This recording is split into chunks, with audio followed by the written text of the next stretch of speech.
should be good now. Wonderful. Hello, everybody. Raven Knight here. Hope you guys can hear me okay. We are getting things started now. Making sure all is functional. Okay.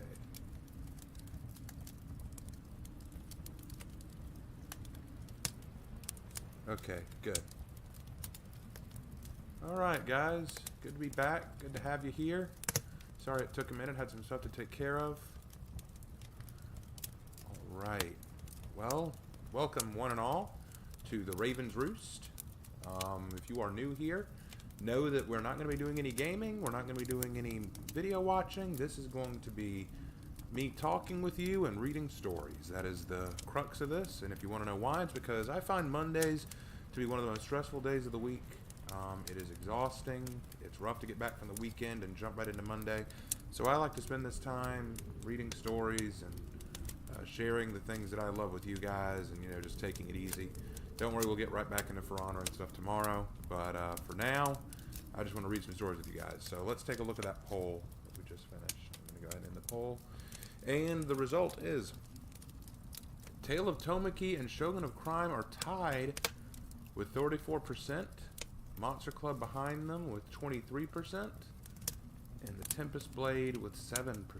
That is a different score than I thought it would be. I'm surprised Tale of Tomiki and Shogun of Crime are tied. That is interesting, but that's still cool. That's still cool. Okay, so we're going to jump right into things tonight. If you are new, I do apologize, but some of the stories that we're reading, we are already part of the way through, so we're going to be picking up partway through them. If you need to backtrack and go through previous logs, I will be making a playlist sometime soon, logging all of the reading streams that we've done so that you can get caught up. And I will also put a link in the description of this video when we're done, leading you to the website where you can read my stories anytime you want. But if you prefer to just hear me read them, awesome. All right, here we go. We're going to start tonight, since we're done with Priceless for the time being, with a new story. This one is another long-running story. It is not done, unfortunately, but it is lengthy. This is a story called The Tempest Blade. This is my first night reading it. This is one of my stories, again. I usually only read my stories for copyright purposes. This was written back in 2017. And it is one of my first attempts at a high fantasy story, and it is also the introduction to the Tigerian Empire, which was a world that I created for a much larger world that has to do with the Raven Lord lore, but we can talk about that another time.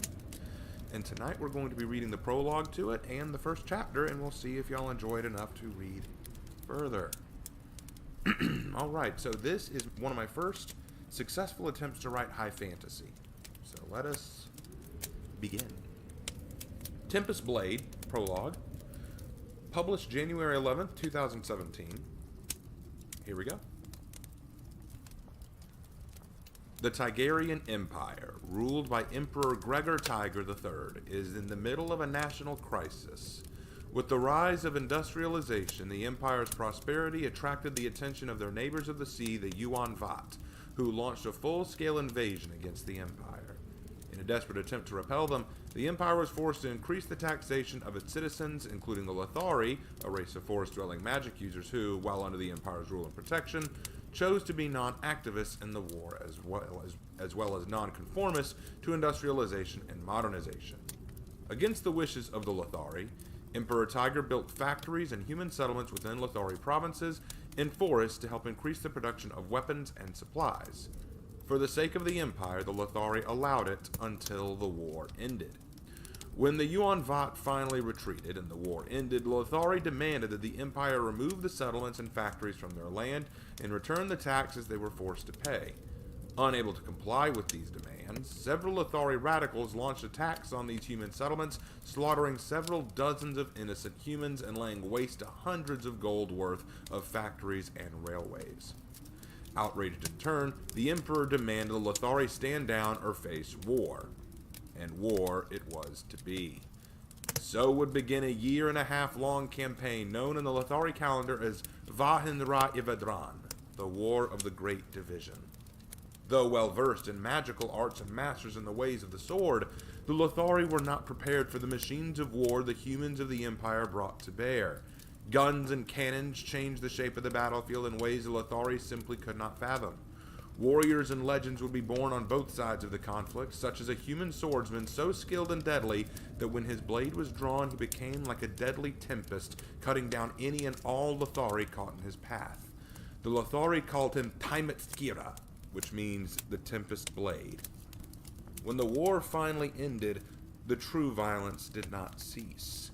Many Lothari, furious over their mistreatment and the losses they suffered to humanity, began to build several radical groups of guerrilla bands that attacked random humans within the Empire and doing all they could to stick it to the humans, oppressive or not. In turn, the war had never truly ended, and now the Empire is weakened and divided. As for the legend of the Taimetskira, it slowly went down as a legend in the hearts of both the Empire and the Lothari as a whole. Now, 3 years after the initial war ended, on a certain moonlit night, the wind, now calm after the war had settled, is about to stir once more into a cyclone that will either bring hope to this broken land or further tear it apart. This story shall be told of a swordsman and his nature of the sword. All right. And that was the prologue.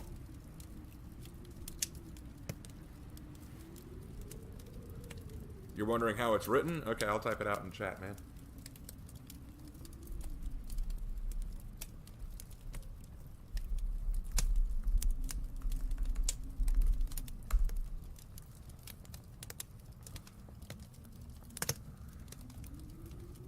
All right, so that is the prologue to Tempest Blade. Now we shall read Chapter 1. Chapter 1, written February 3rd, 2017. Let us begin. The sun was beginning to set, and the sky was shifting from its bright blue to a red and purple hue. I beheld the clouds lazily running their fingers across the sky as the purple light shone bright upon their backs. The trees of the forest seemed to spire to the sky like spears. They loomed overhead, causing long, dominating shadows on the ground, and I couldn't stop myself from sensing their overwhelming presence. I was just another creature in this forest, and at its mercy. With nothing but the blade at my side, Ryu, I marched through the brush. The beasts and monsters that lurked within these forests were a threat to my hometown, and as its guardian, it was my duty to destroy them and keep it safe for them. This was the task for which my blade now found a purpose, though this was not its original purpose. I recall back to the days of my father. As a young child, he would sit me on his lap and show me Ryu, the gorgeous blade passed down to me by him, the man who had crafted it. A sword is an instrument of death, my father would say. It is not a toy, nor is it a tool. A sword recognizes neither good nor evil. Its only purpose and reason is to slay your enemy. It is because of this truth that you must understand what your purpose is so you can harness the sword. Why do you carry this weapon? What will you draw it for? Who will taste its steel? What kind of man do you wish to become? When you can answer these questions, then you will know the true way of the sword, and thus the sword becomes more than a mere murdering tool, but a weapon of your own devices. It will become yours, and you will develop your own way of the sword. As a boy, I did not understand his words. I did not comprehend their weight. He trained me in its use. He raised me to understand the sword like it were a part of my very being, but I still did not know what he meant. And I would not until the War of the Great Division. I, like all the other able-bodied men in my town, were recruited to fight for the Empire, and it was on the battlefield, amongst the roars of cannon fire and the smell of blood, that I understood the nature of a blade. I saw its capability, and I saw its beauty. It both amazed me and terrified me, and I vowed that when the war ended and I could return home, I would take what I'd learned and I would use it to create my own understanding and way of the sword. Many were lost in the war. so much needless death, and so much of it brought by my sword and by guns and by cannons. Even now the ringing of cannon fire in my ear will not leave my heart. It is a reminder of where I have been, what I have seen, and where I wish not to return to. I brush the handle of my sword and sigh at its texture and its feel. So beautiful a weapon, but so very deadly. My silence was awoken by the sound of a scream. I snapped from my stupor at the sound of the high-pitched cry, and I spun to see a tiny figure sprinting through the bushes and leaves for safety. Barreling behind it was a massive bear, large and ragged. Its teeth dripped with drool as it roared furiously after the little figure. "Get down!" I shouted at the figure. The creature dropped, and I leapt over it, moving towards the bear. It leapt at me, and I lunged towards it. And what happened next was so fast, it was over in a matter of seconds. I acted on impulse and instinct.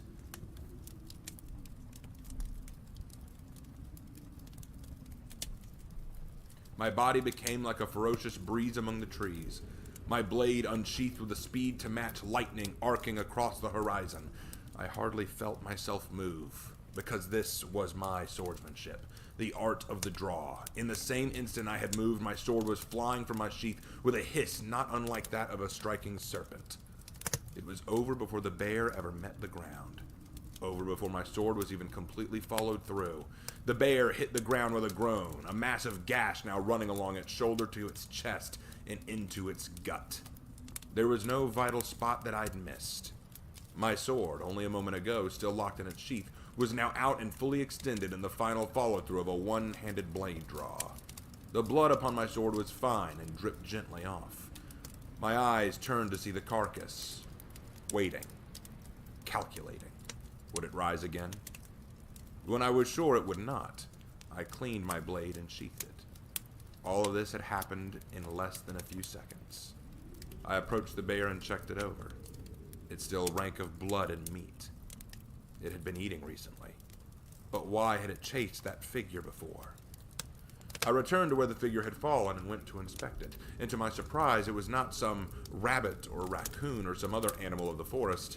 Laying beneath me in nothing more than filthy rags, coated in clay and dirt and what I feared to be fecal matter, I saw a girl. Her black hair dirty with twigs and dirt all in it, tangling it. But behind her hair I saw two of the largest and most gorgeous eyes I'd ever seen. Deep blue like a vast lake, they were filled with both wonder and fear. She trembled as I approached and backed away slightly, scooching away on her behind. I paused a moment at her fear and tried to give an encouraging smile. "Hey, don't be afraid. It's all right," I whispered. "The bear won't hurt you." She stared at me confused, like she didn't understand me. "I'm not going to hurt you either." I took a tentative step forward, but she still seemed confused, and then I saw why. As she was backing away, a few locks of her hair fell in front of her face and exposed her right ear. It was pointed and long, and her other one was exactly like it. It was then I noticed that along with her pointed ears, she had sleek and slender limbs. A Lothari. The Lothari were a race known for their magical ability and their love of the ancient runestones that dotted the empire. They often built their villages around these runes, but the vast majority of their race kept to the southern provinces of Latma and Kraket. They were much like humans, but their language was vastly different from our own because their language was the language used to harness the mystical properties of the runestones. They learned the language of runes, and in doing so had learned how to access their incredible magic, a skill all but lost to humankind. However, during the War of the Great Divide, or the Vahin Irlavadran, as they called it, their knowledge of runes and magic was not enough to face the technological superiority of the Empire. The age of the gun had overpowered the ways of the ancient, unfortunate as that was. Seeing one this far north was stunning and almost unheard of. How long had she been out here? And where had she come from? I hadn't seen a Lothari since the war. I was taken aback by her presence, but I quickly tried to push that aside. I scrounged at what little of their language I could remember and tried to approach her again. "Kair Ephraim," I said softly. The girl's eyes widened even more, if that were even possible, and she stopped retreating. "Ephraim?" she asked. It was the Lothari word for friend. In the Lothari language, words such as these are not simple nouns. They are declarations. Yes, Ephraim. I held out my hand to her, and she quickly crawled closer, her eyes gazing into mine. She reached out and touched my hand with her small fingers. She looked no older than 4 or 5, possibly younger. She was cute, almost hard to look at. My name is... Oh, I'm sorry. I caught myself speaking my own language again. I quickly fixed that. Kair Datgen Itan Hawk. I introduced myself, using the dialect of the Lothari. She placed her hand upon her tiny chest and spoke back in a voice like falling snow. Datgen Anya, she replied. I smiled. Tiha Anya, I laughed. I reached into my bag and pulled out the last piece of bread, as well as a small cube of cheese I had. I held both out to her, and with a scream of excitement, she ran to them and took them, eating happily as if she hadn't seen food in ages. Hungry? She didn't answer. She just ate. I watched her a moment, questions forming in my mind about her. When she finished, she scrunched up her face and played with her lips as if struggling against them. Itan come with Anya? She asked. I suddenly realized she was trying to speak to me in my language. She must have been around humans before. Either that, or her parents had taught her very well. Yes, lead, I instructed her. Understanding that much, she ran past the bear and back to where she'd come from. I followed close behind, surprised by this child, Anya. How had she been able to survive on her own and learn some English? I was fascinated by her. As we walked deeper through the woods, the light of the sun had begun to die completely, and the dancing of the fireflies was all that illuminated the path for me anymore. I kept losing sight of her raven black hair. After a long hike through the forest, she stopped and pointed to a makeshift stick house built under a fallen tree. The answer to how she lived out here now was clear, but there were still other things I did not understand. Not only this, but the side of the house. It made me uneasy and slightly on edge. I placed my hand on my sword and put my other hand on her head. Stay back, I instructed. She looked at me, and though puzzled, my expression was all the translation she needed. I approached the stick house and caught the smell of death on my nose. When I pushed back the leaf curtain, I saw why, and I winced at the sight. And yet I could not look away. A Lothari woman had been gored here. Her hair the same color as the girl's, but it was hard to tell anything else from the blood, from the stench. I had to guess she'd been dead a while, possibly for weeks. How long had Anya been on her own? Was that why she was so quick to trust me? Because she had no one else to rely on here for weeks on end? As I looked closer, it seemed the bear had been feeding on her, but it was not the bear that had killed her. There was an arrow by the body. I stepped inside and picked up the arrow, looking it over. On the arrowhead was a tiny symbol. A symbol I didn't recognize or understand. A rune, I whispered. I didn't need to understand its meaning. An arrow with a rune on it could only mean it was crafted by a Lothari. They're the only ones who can understand their meaning. Slowly, bits and pieces of this girl's story started to fall together, and I didn't like it. It was best I didn't explain this to the girl. She wouldn't be able to handle what I'd learned. Who had killed her mother? I walked out, stashing the arrow deep into my tunic so she wouldn't see it. She stayed behind the tree line where I'd left her, but followed me with her eyes. I knelt down next to her, unsure what to say, and yet knowing in my heart what I needed to say. Dilen Kir Amdiniad. I wasn't sure if my wording had been correct.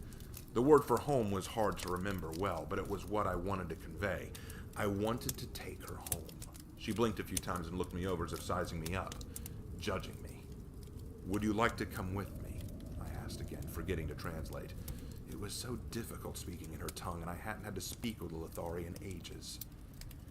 Anya, yes, she answered, her little voice crying out. Anya go with Itan. I was again taken aback by her immediate agreement. Are you sure? I asked. No, lone, she muttered. Honigman.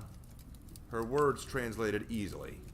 She was lonely and afraid, and I couldn't blame her. I reached down and took her little hand in mine and began to lead her away from the side of the stick house. I made a point to return at some point and give the woman inside a proper burial, but for now, Anya needed to get home. She didn't belong out here any longer. Come on, Anya, I whispered. Let's go home. Those words would be the start of something greater than I prepared for or dreamed would happen to me. The sword on my hip and the Lothari child at my side. It was such a bizarre paradox to me. I, who had fought against her people in a war not 3 years ago, was now taking in a Lothari girl for what? A sense of duty? A way of repentance? No, this was what was right. This was what I would do regardless of my past, for it was what I had learned, what my father had taught me when I was a child and too young to understand.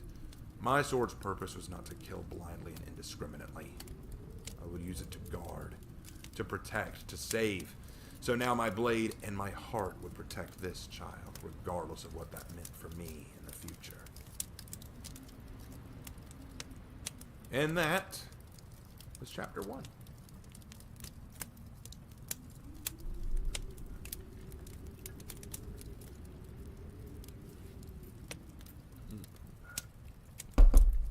Good chapter.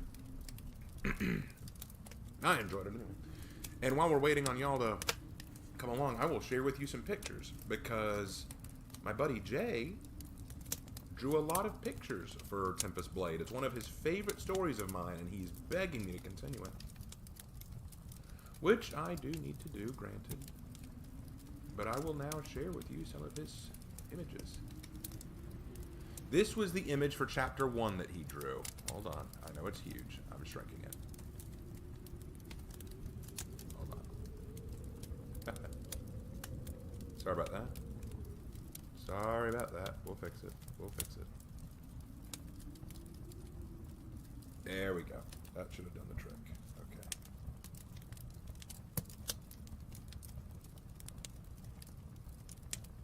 Jay always draws them really big.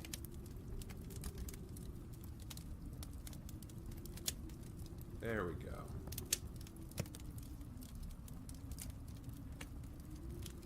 There you go. Got it up finally. It took some doing, I admit. But that is the image.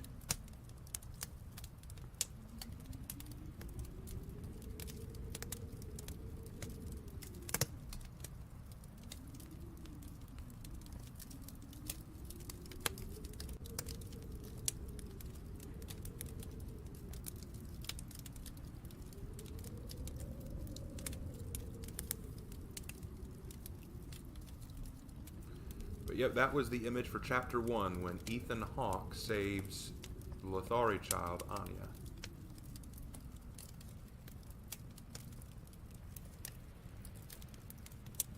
Oh, his eyes aren't glowing, Labaj. His eyes are yellow.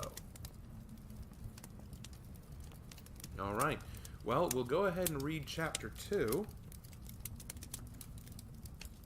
And I will put up the picture for chapter 2 as well. 1 second.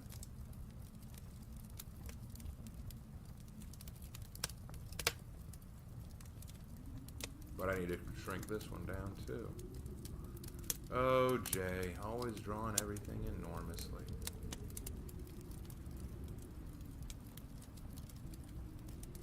Alright, that is the image for chapter 2. So I will pull that up and I will read you chapter 2. Tempest Blade, Chapter 2, published February 15th, 2017.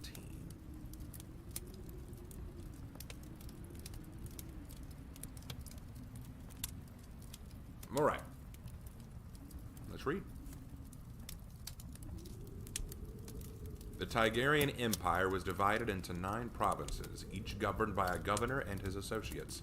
The town I grew up in, Nearden, was a simple hunting village in the province of Ventariath. Its location near the deep woods made it ideal for hunting, camping, and exploring, but it was also dangerous, which was why my job was to defend Nearden from the monsters and beasts lurking within it. I'd found bizarre and frightening creatures within the woods by my town. Giant spiders the size of bears, a chimera-like beast that I'd never seen before, and the occasional great wolf. But never before had I come across something like this. I glanced down at the child, Anya, the young Lothari girl, clutching my hand with her tiny fingers and following me out of the forest clearing as the dark night began to set in. Her black hair would have made the evening itself jealous, and the moon bathed us in a luminous light that shone the way back to the gates leading into Nearden. As we approached, 2 guards out front raised their spears in my direction. I kept walking, but suddenly felt the resistance of Anya, who pulled back and hid behind my legs. I stopped and glanced down at her. "It's all right. They won't hurt you." She didn't respond, but only trembled, her little legs quaking. I looked back at the guards. "Lower your weapons, guys. It's just me." Oh, Hawk! Sorry, it was hard to see you in the dark," one of them called, lowering his spear. "Long day?" he asked. "Something like that, Leon," I replied. "Mind letting me by?" "Hold on. What's that behind you?" the other one asked. "A child. She was lost in the woods, and I'm going to find her a place to stay for the night," I answered. I reached behind me and brushed Anya's hair over her ears. For the time being, it was best they didn't know she was Lothari. "What's she doing in the woods this late?" Leon asked. Yeah, sure. Head on in, then." I nodded and walked past. The other guard was one I didn't recognize, but based on the glare he was giving me, he wasn't going to be as friendly with me as Leon. I led Anya in and past the guard's eyes and down the street. "Ethan?" she whispered. I looked down at her quickly, surprised by her sudden squeak. "Fai offen us, man." My Lothari was rustly, but I knew that word meant afraid. "Oh, don't be afraid. It's all right." I pat her shoulder tenderly and smiled reassuringly. "It's all right." Read? she asked. I chuckled, realizing she was trying to repeat my words. "All right. Say it together," I said. All right. All right, she asked. "Better. Keep practicing," I muttered. I looked around, embarrassed at the way I'd been speaking to her, but soon realized that I had very few people around to notice about this late at night. Best thing to do would be to just head to the inn and get something to eat for myself and Anya. I'd been so caught up in her that I hadn't even realized how hungry I was. I heard my stomach growl and I grumbled. "I'm starving." Starving? she asked curiously. Starving. It means hungry," I tried to explain. She said nothing. "What's the Lothari word? Sulnak." Her eyes lit up in understanding and nodded. Hungry. Hunger. she asked. "Yes," I answered. It was amazing how fast she was learning my language. How much she had been exposed to before now, I wondered. Just who was this little girl? We finally came upon a large building that stood 3 stories tall. It took up almost half the block and had lights on the bottom windows and behind the door windows. Above the front door was a large sign reading Traveler's Den. It was an inn and bar of sorts, meant for the weary traveler or hunter. I pat Anya on the shoulder and she looked up at me curiously with those wide eyes. This is where you'll stay for a while. It's not much, but I know the owner of this place, and you don't understand half of what I'm saying, do you?" I asked, suddenly remembering her limited language skills. I didn't have the fluency to translate it, so I tried explaining slowly. You will be safe here. I promise." Somehow she understood as she smiled and nodded reassuringly and allowed me to lead her to the door. "All right, now, let's get you..." Suddenly there was a loud scream. "Help! Help me!" Crash! Bang! The sound of crashing furniture filled my ears. My hand flew to my sword and Anya screamed and hid behind me, terrified. I burst through the door, ready to strike whatever came through. "What's going on?" In the middle of the inn were 2 tall men, one with a mullet and the other a shaved head and beard. Both wore basic hide armor pieces and had a pistol and small sword strapped to their side. Mercenaries or bandits, most likely. However, instead of holding up the joint or threatening anything, both were on their knees, and in front of them was a young woman gripping them by the collars of their tunics and glaring daggers at them both as if she were the devil himself. She was well built, but not masculine. She had wavy chestnut hair worn in a low, messy ponytail over her shoulder. She had brown eyes with 3 claw-marked scars over her right one that she'd gotten long ago during a scuffle. When she saw me enter, her vicious snarl suddenly turned to an excited smile. "Oh, Ethan, welcome home. How was your trip?" Rocks? What's going on here?" I asked nervously. She never lost that smile as she shook the 2 men beneath her. "Oh, just a little business transaction. These 2 gentlemen were trying to skip out on paying their bill for their room and board, so now they need to pay up." "She's a monster! A bloody monster!" the one with the beard screamed. "Yes, and you owe this monster money," she replied. Her smile looked less and less friendly as she spoke. "Ethan, why don't you take a seat at the corner table and I'll be right with you?" She proceeded to drag the two men out the back door of the inn, and all I heard were pleas for mercy. Oh, she wouldn't kill them, but Roxanne had ways of making people wish they were dead. Roxanne was the daughter of the innkeeper Gaius. She had been a friend of mine since before the war. I think past when we were children. Her father had known mine as well before his death. When I returned from the war, I had no home as my old house had been sold. Roxanne and Gaius gave me a room to stay in for as long as I needed, free of charge, so long as I held keep for their establishment safe from the occasional bandit group or thieves. As for her reputation with the locals, Roxanne may not have been a soldier, but there was no man in all of Nearden who would dare try to skip out on paying a bill at this inn. Not while she was around. I looked to Anya, who was still staring dumbstruck at where the event had transpired, and I gently touched her hand. It's all right, Anya. All right. Yes, all right, she repeated. I felt a strange sense of pride hearing her use the word I'd taught her just a while ago. I led her to the corner table and we both sat down, and I made sure to keep her hair brushed over her ears to keep them hidden. After waiting a while, Roxanne returned, dusting her hands off. There was no blood on her outfit this time, which was reassuring. Hey, Ethan, she laughed, walking over to the table and leaning over, smiling a genuinely warm grin. You've been on patrol the last 3 days. I was starting to wonder if you'd gotten hurt. No, just hunting a griffin deep in the woods. Ugh, there is no shortage of... She suddenly stopped talking as her eyes fell on Anya. Ethan, who is this? Anya suddenly stiffened and tried to jump off her chair and hide again. She was truly afraid of Roxanne, though whether it was from the performance earlier that Roxanne put on or just her timid nature, I wasn't sure. Her name's Anya. I found her alone in the woods and she needs a home. Ethan, this isn't an orphanage, Roxanne replied. We can't keep her here without some kind of compensation. I'll pay for her living expenses, I offered. Ethan, she'll stay with me in my room. I'll pay for her meals and everything, but I can't just toss her out on the street, can I argued. I'm not saying you should, but couldn't you hand her over to the authorities and they can do something with her? I mean, why do you have to take responsibility?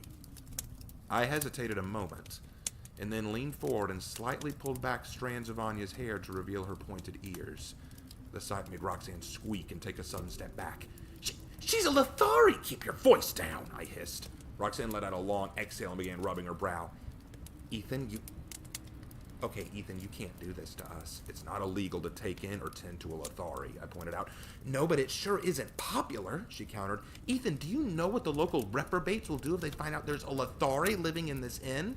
Isn't that why you keep me around? I asked. Ethan, this isn't funny. She should be with her people. I mean, surely she has a mother and father. I stood up fast and leaned close so Anya couldn't hear what I said. She didn't need to hear this. Her mother was killed by the Serendinen. Roxanne stopped speaking instantly and her eyes fell on Anya, who was gazing between the both of us, confused and unsure what to do. She clearly hadn't heard what I'd said, otherwise she might have started crying. The Serendinen? You're sure? She asked. There was an arrow in her mother with a rune on its head. I should know what they look like. I saw them during the war.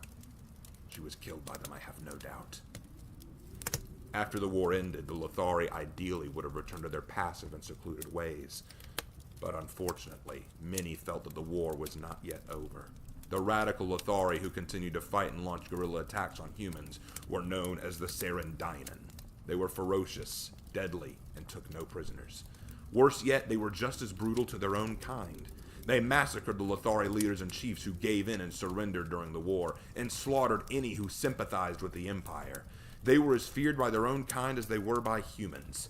Whatever her parents had done, it was enough to warrant resentment by the Serendinen. They believed Anya to be dead. If I returned her to her own people, they might kill her too. Okay, Ethan, you can't hide her ears forever. People are going to find out who she is. Tell them she's staying with me. That'll keep some of them away, I remarked. Not all of them, and it sure won't help your popularity around here.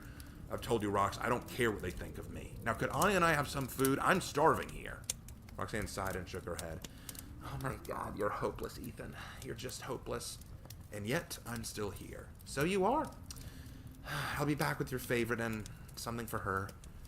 She stood and walked away, allowing Anya to climb back into her seat. I looked at Anya for a while and thought about the reality of the situation. Roxanne was right to be concerned, but this was the right thing to do. I couldn't leave her. I couldn't just let her die. Was the life of this one child worth all the trouble? I'd find out soon enough. Here you two go, Roxanne returned, carrying 2 plates. One was loaded with rice and meat, and the other was a meal of a small portion meat and vegetables for Anya. I wasted no time digging in, and to my surprise, Anya followed suit. She dug into the food hungrily, tears rolling down her face as she scarfed down every morsel. I had to stop a moment and place a hand over her mouth just so that she'd swallow. Roxanne watched too, still shaking her head. Ethan, you do know you're not her father or big brother, right? I'm aware of that, I replied. Look, Ethan, is this about what you did during the war? Is this about making amends or something? She asked. Why do I need a reason to do the right thing? I asked, giving her a warning glare. It was a rule between Roxanne and me. We don't talk about what happened during the war. There were some things she simply didn't need to know and that I didn't need to be reminded of. But you don't know anything about taking care of children, Roxanne argued, and you can't possibly take her with you when you go back out to the woods on patrol. I sighed and set my fork down a moment. I'll think on that. I've got a few days before I need to go back out. Roxanne stood up, her frown gently sliding into a smile. It is good to have you back, Ethan, she muttered before walking back to the bar. I glanced at Anya and then at her food. She'd eaten all of it. So quickly it was kind of scary. Full? I asked. She didn't answer me, and I figured she was still nervous. I finished my own meal, and I stood, leading her up the stairs to the 3rd floor. A few folks stared at us, whether it was that she noticed her ears or they were shocked to see me with a child, I couldn't tell, but I tried hard to ignore those stares. I opened the door to my modest little home, and she wandered in slowly and cautiously, as if she wasn't sure she was welcome. My bed is yours if you want, I offered. She glanced back at me questioningly, and I motioned towards the bed. She nodded and then clambered into it. I pulled the sheets over her and went to go sit on my chair across the room to sit and relax. She looked at me from the bed, and I raised an eyebrow. Something wrong? I asked. Lawin, she whispered. Her eyes brimmed with tears, and a quivering lip appeared on her face. I grinned. I knew that word at least. Good, I answered. I'm glad that you're happy, I muttered. Now get some sleep. I'll talk to you tomorrow. I didn't even need to give the suggestion. She was asleep before I could finish the phrase. And that is chapter 2. Now, I can read chapter 3 now if you'd like, or I can go ahead and move on to the Tale of Tomiki. I will leave it up to you guys. And hey, Aaron, I didn't see you there. Glad you're here.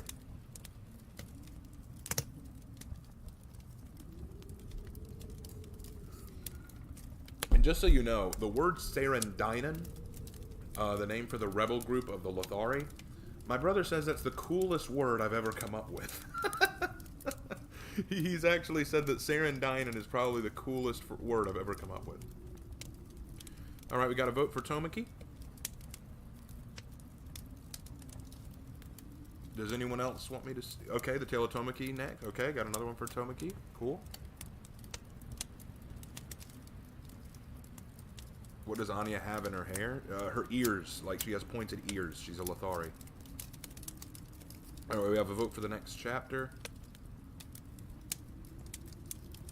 Alright, looks like... okay, we got... Here, tell you what. Let's do a poll. I like polls, so let's do a poll.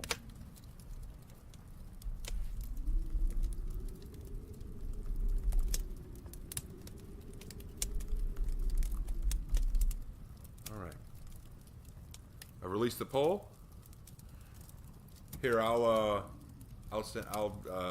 put the word Sarandinen into chat. How about that?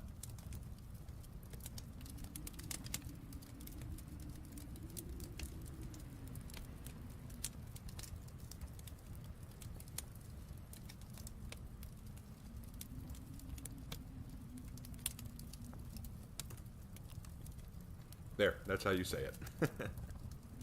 Alright, I'll give it another second. What, Raven, you like polls? Yeah, I like using polls to get answers because it's easy to get what people want. Okay, I'll give it another 20 seconds. 20, 19, 18, 17, 16, 15, 14, 13, 12, 11, 10, 9, 8, 7, 6, 5, 4, 3, 2, And the end result is... oh my gosh. Well, I'm a little sad that only 10 people voted, but 50-50 right down the middle? Oh my gosh. Okay, I don't even know how to call this one. Tell you what, I've read 3 parts to this. Let's go ahead and read Tale of Tomoki, and if we have time at the end of the night, I will read another chapter.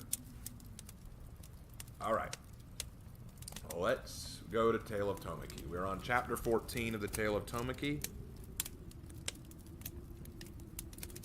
I might have missed it, but Raven, did you see my chat? I don't think I did, bro.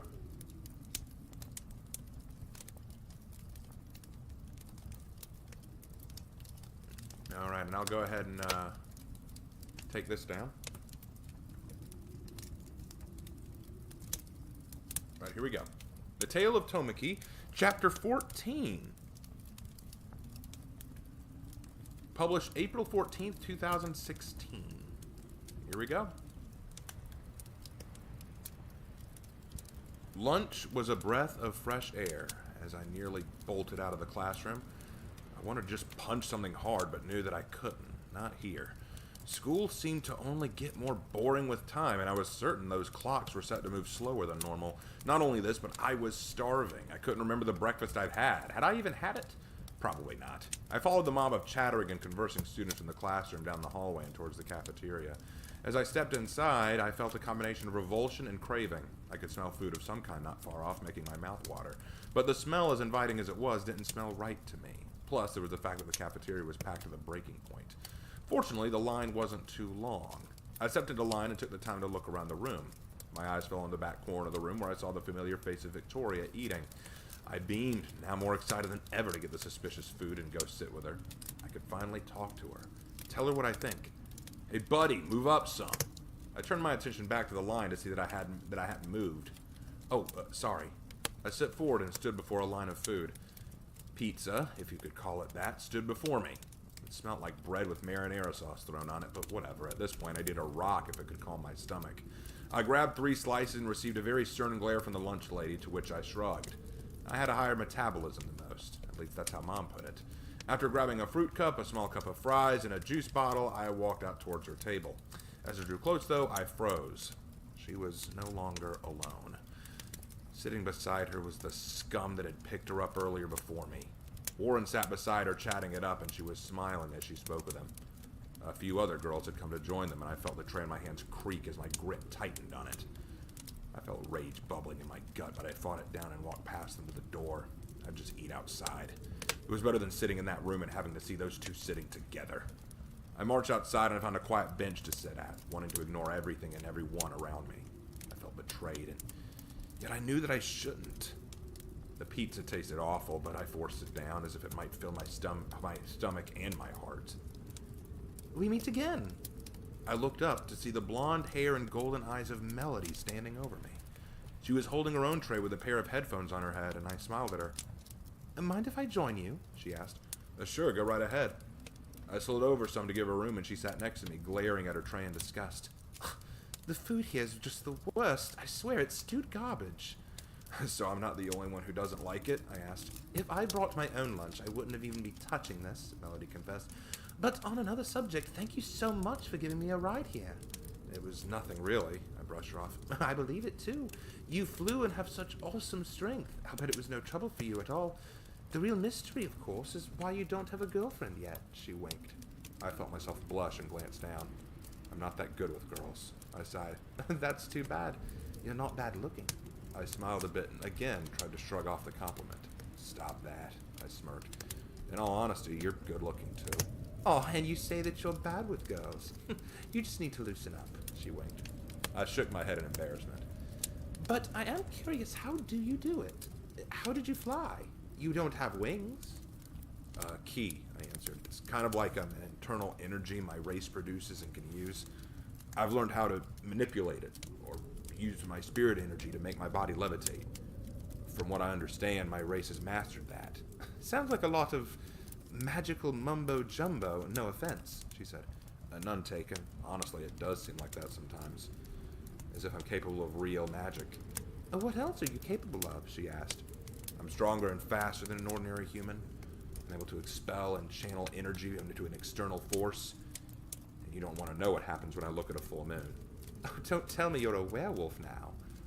Far worse, I'm afraid. But never mind that. Hopefully you'll never have to see it.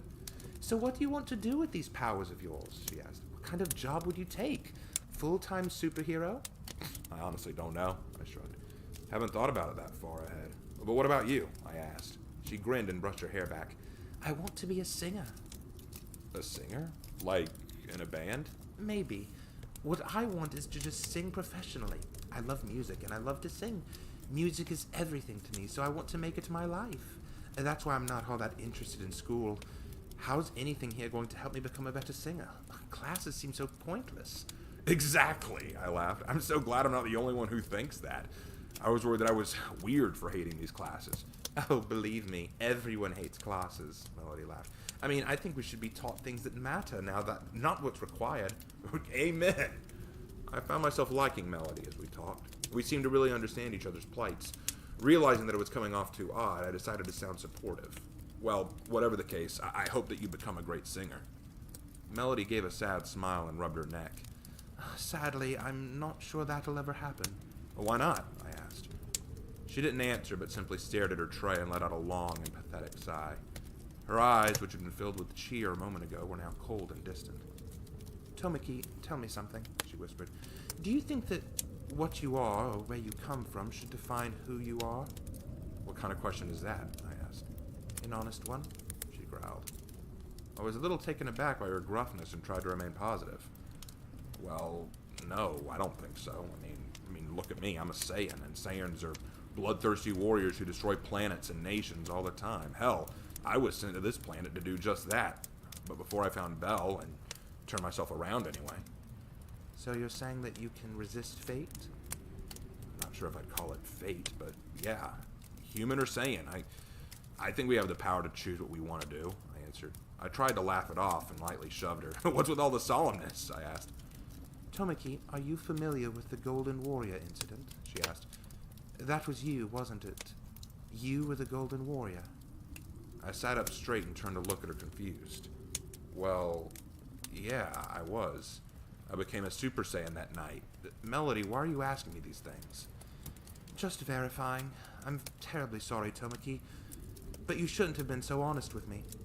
She moved so fast I didn't have time to react or even consider reacting. Her fist met my chest with enough force to shatter wood, and I cried out in shock and pain as I rocketed across the yard and into the brick wall of the school. Ah! I shouted. I jumped off the wall and looked up at Melody, who was now standing and cracking her knuckles. What the hell did you just do? Don't resist, Tomiki. I'd rather not cause more collateral damage. I stood up, rubbing my chest. That punch was incredible. Far more than any normal human could pull off. So clearly this girl wasn't human. As I thought back, I suddenly realized there was a reason I couldn't remember Melody from my younger days. She'd never been there. What are you? Mutant? Are you with the Triads? I demanded. No, I'm not with the Triads, and I'm not a mutant. Tomiki, mutants are more than human. I am less than human. Her voice was no longer chipper and happy. It was cold and calculating, dead and angry. I could feel the chill that rolled off her tongue. Are you really Melody? The same girl I met this morning? I snarled. The girl you met this morning was me. At least the performance I've learned to put on. What I really am is a weapon, and you're in my crosshairs, Golden Warrior. She raised her arm to strike. I moved first, and I fired my own fist into her stomach, knocking her backwards this time with intense force. She was blown backwards, but her grimace turned to a snarl even faster, and she recovered. I grunted in pain and felt as if I'd punched solid steel. Steel? There was no way. Figured it out yet? She growled. You said that humans and Saiyans had the right to choose what they do with themselves, correct? Well, I'm neither. I'm a machine. I do as directed. I follow my orders. I obey protocols and programs given to me whether I want to or not. I stood up and sneered at the prospect of her slavery. This couldn't be the same Melody I spoke with earlier. It just couldn't. And what about all that shit about you wanting to be a pop singer or something? Were you just lying about that? No. Nothing I've told you has been untrue. But machines can't have desires. They simply do as directed, Tomiki. So I want you to know this is nothing personal. So then killing me's in order then. Who's ordering you to do it? I can't tell you, she snapped. Now prepare yourself. She charged me with incredible speed. I leapt out of her way and fired a kick into her back, crashing her into the wall, but she stood up unfazed.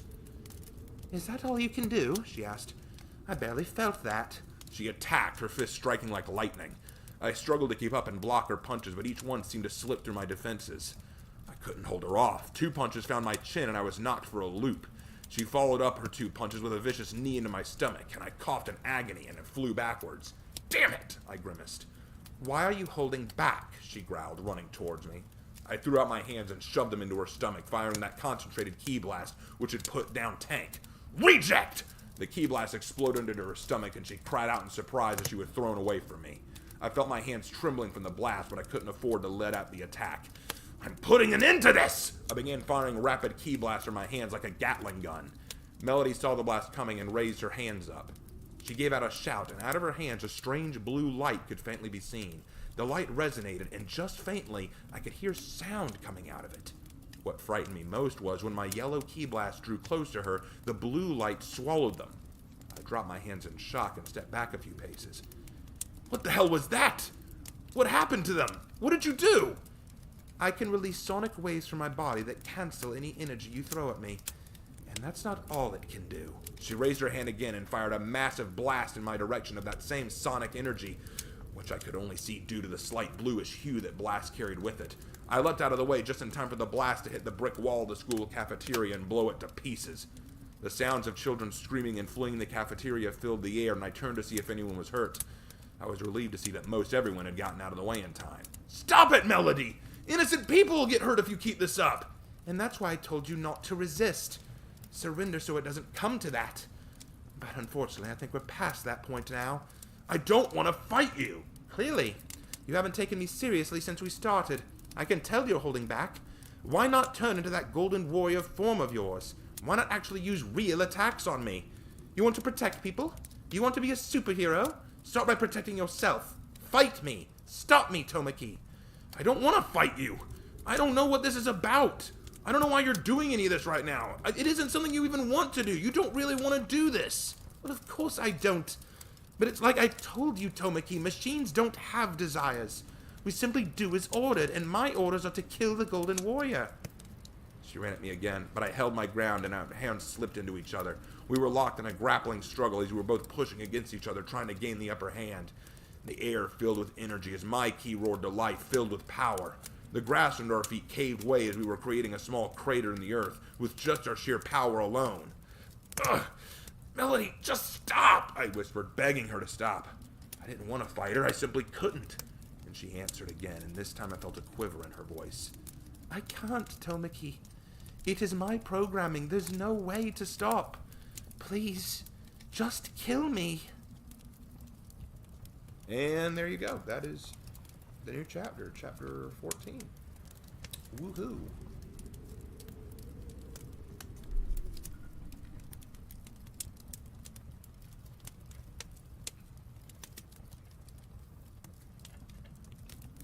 Now, I'm going to give you guys, before we begin, a little disclaimer.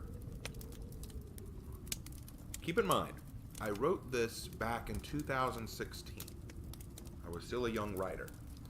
It was a long time ago. And when I was writing it,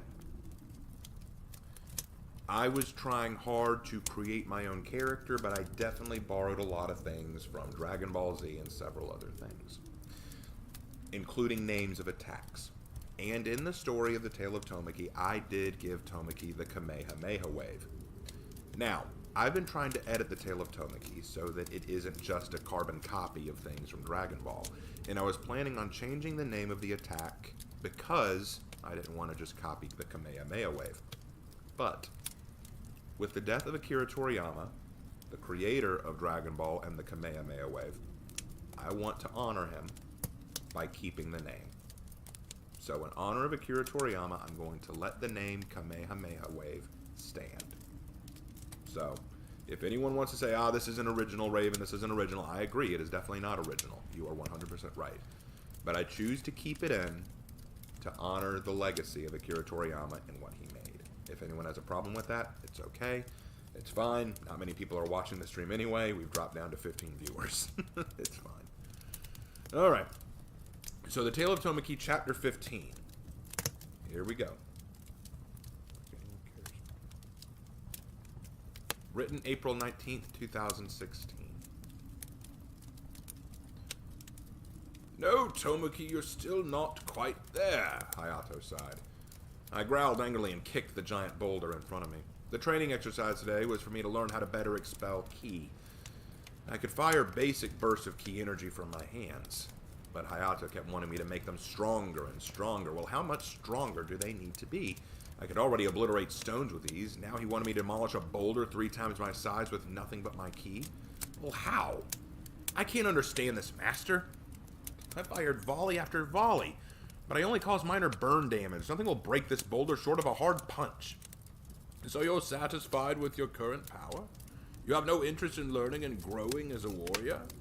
Hayato asked. Well, I didn't say that. No, you were complaining and making excuses. A far worse thing to say, he growled. You're thinking of your ki strikes in terms of simple supernatural power. But try thinking of your ki as just another extension of your body's power. What do you mean? I asked. Hayato smiled and walked past me to a nearby tree, about 1.5 feet in diameter at the trunk. He rubbed the side of the tree a moment and then took a fighting stance. When you fire your ki, you do it fast and repetitively. In this way, you release a barrage of energy at once, but each blast has small amounts of power. You sacrifice power for speed. He demonstrated by punching the side of the tree 5 times in rapid succession. Well, what's your point? If I overwhelm my opponent with ki blast, they won't be able to recover. But what if your ordinary shots don't bother your opponent? It'll be like overwhelming a tiger with a bunch of pillows. Hayato punched the tree a few more times, and while the tree shook with each punch, it was clearly meaningless. The tree would not budge. Okay, so you think I should try another method? Think of it like a powerful punch, Tomoki. He pulled back his fist and focused on a specific point of the tree. He then let a loud shout and fired his fist into the side of it. Yah! The tree splintered and fell to the ground with a loud crash as Hayato pulled back his hand, having chopped down the tree with an incredible punch. Your ki is capable of much more than that, because you're not human. I imagine that if you learn some patience and work on harnessing that power, you could demolish that boulder and more with the power of your ki. Okay, so I could come up with a super powerful blast attack by shouting at it instead of firing? Joke around if you like. But the point is you need to work on building up that energy rather than just firing it quickly. Harness it rather than simply shooting it quickly and wildly. I glanced from him to the boulder, and I sighed. I guess it's worth a try, sir. I took my stance again. I inhaled slowly and brought back both hands together and cupped them, releasing a small amount of ki between them so that I could hold the glowing energy in my hands. As it filled them, I held it, building onto it. It was burning. I wanted to release it, but no, I kept building more and more and more. I kept building on that ki. It was resonating in my hands, and my fingers were beginning to tingle from the energy building up. Good, good, Hayato noted. I pulled back my hands to thrust them forward, and finally, I was ready. I roared loudly and thrust the ki in a forward blast. Yah! The ki fired as a large pillar of light from my hands, striking the boulder with a loud crash like thunder. I was forced to leap backwards as stones and pieces of rock flew off the boulder around me. When the smoke cleared, the boulder was still there, but now there was a swell-sized crater in it. I laughed and threw up my hands in excitement. Yes! That's what I'm talking about! Well, don't celebrate just yet, boy, Hayato smirked. This exercise for you to demolish that boulder, and it's still there. Come on, I'm making progress. Cut me some slack. Oh, yes, you're making progress, but I had to spell it out for you, didn't I? Hayato laughed.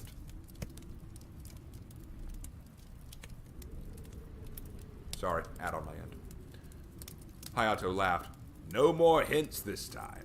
Keep practicing that technique until you figure out how to amplify it and destroy that boulder. Okay, and what do I call this killer powerful ki beam? I asked. Hayato shrugged. Well, it's your technique. Call it what you like.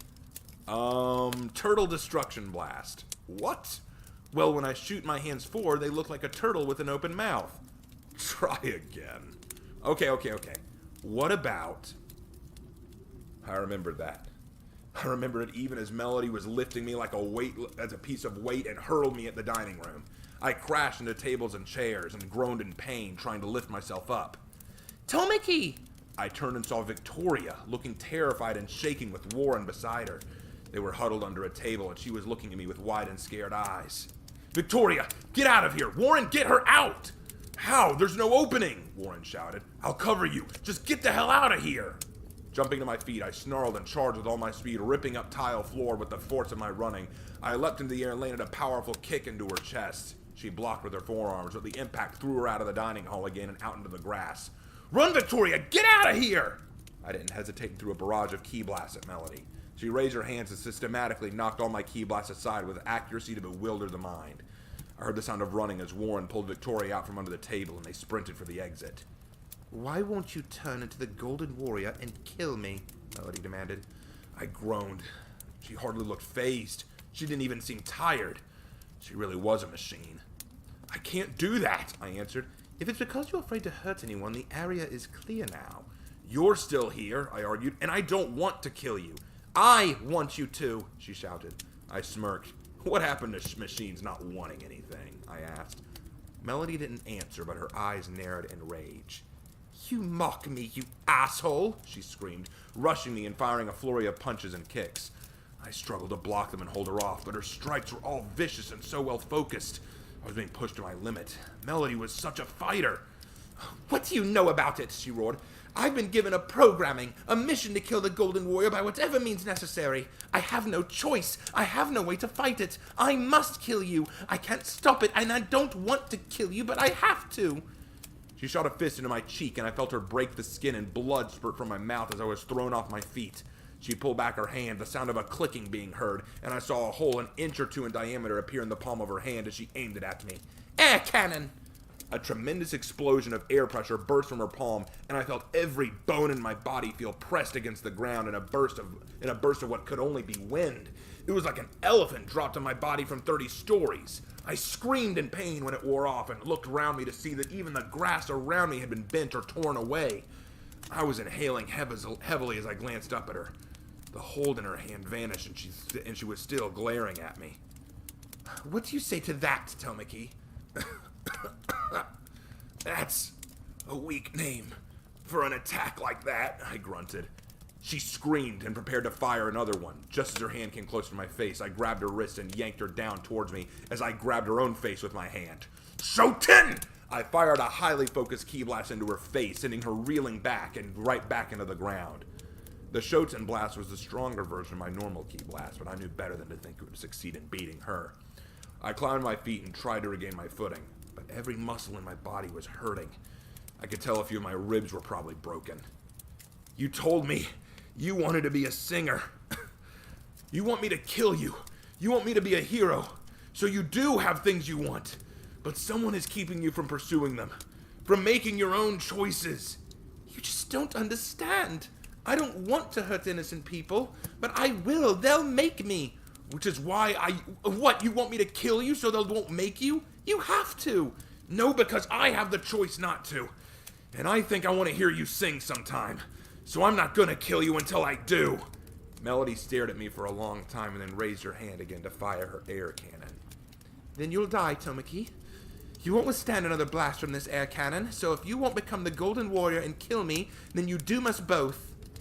I took a deep breath and brought my hands together, cupping them and forming the open-mouthed head of a turtle, cupping the fingers inward and focusing my ki. Melody watched as the glowing energy of ki began to glow in my hands.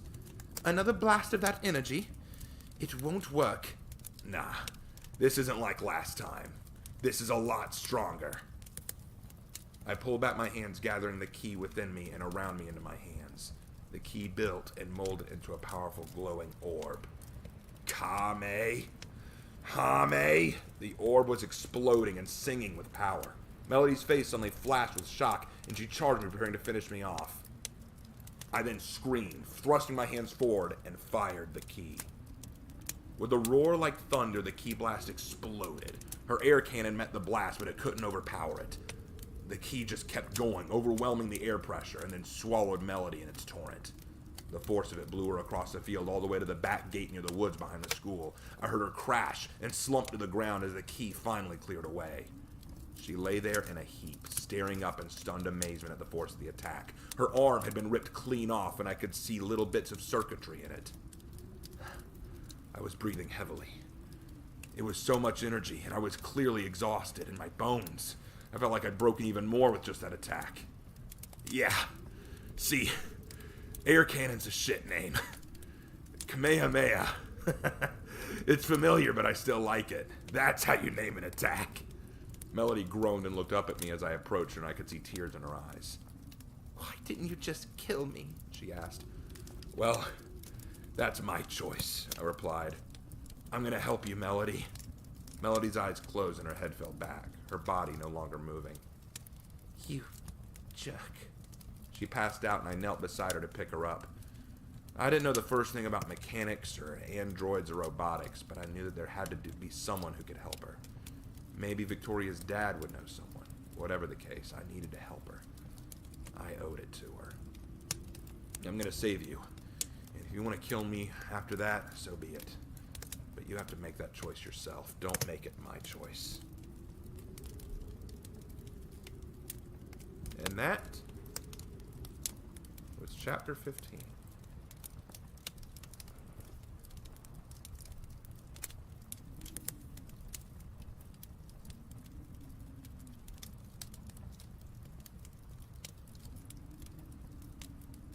Alright, and now we shall read one more chapter and then we'll move on to Monster Club. Woo, Monster Club.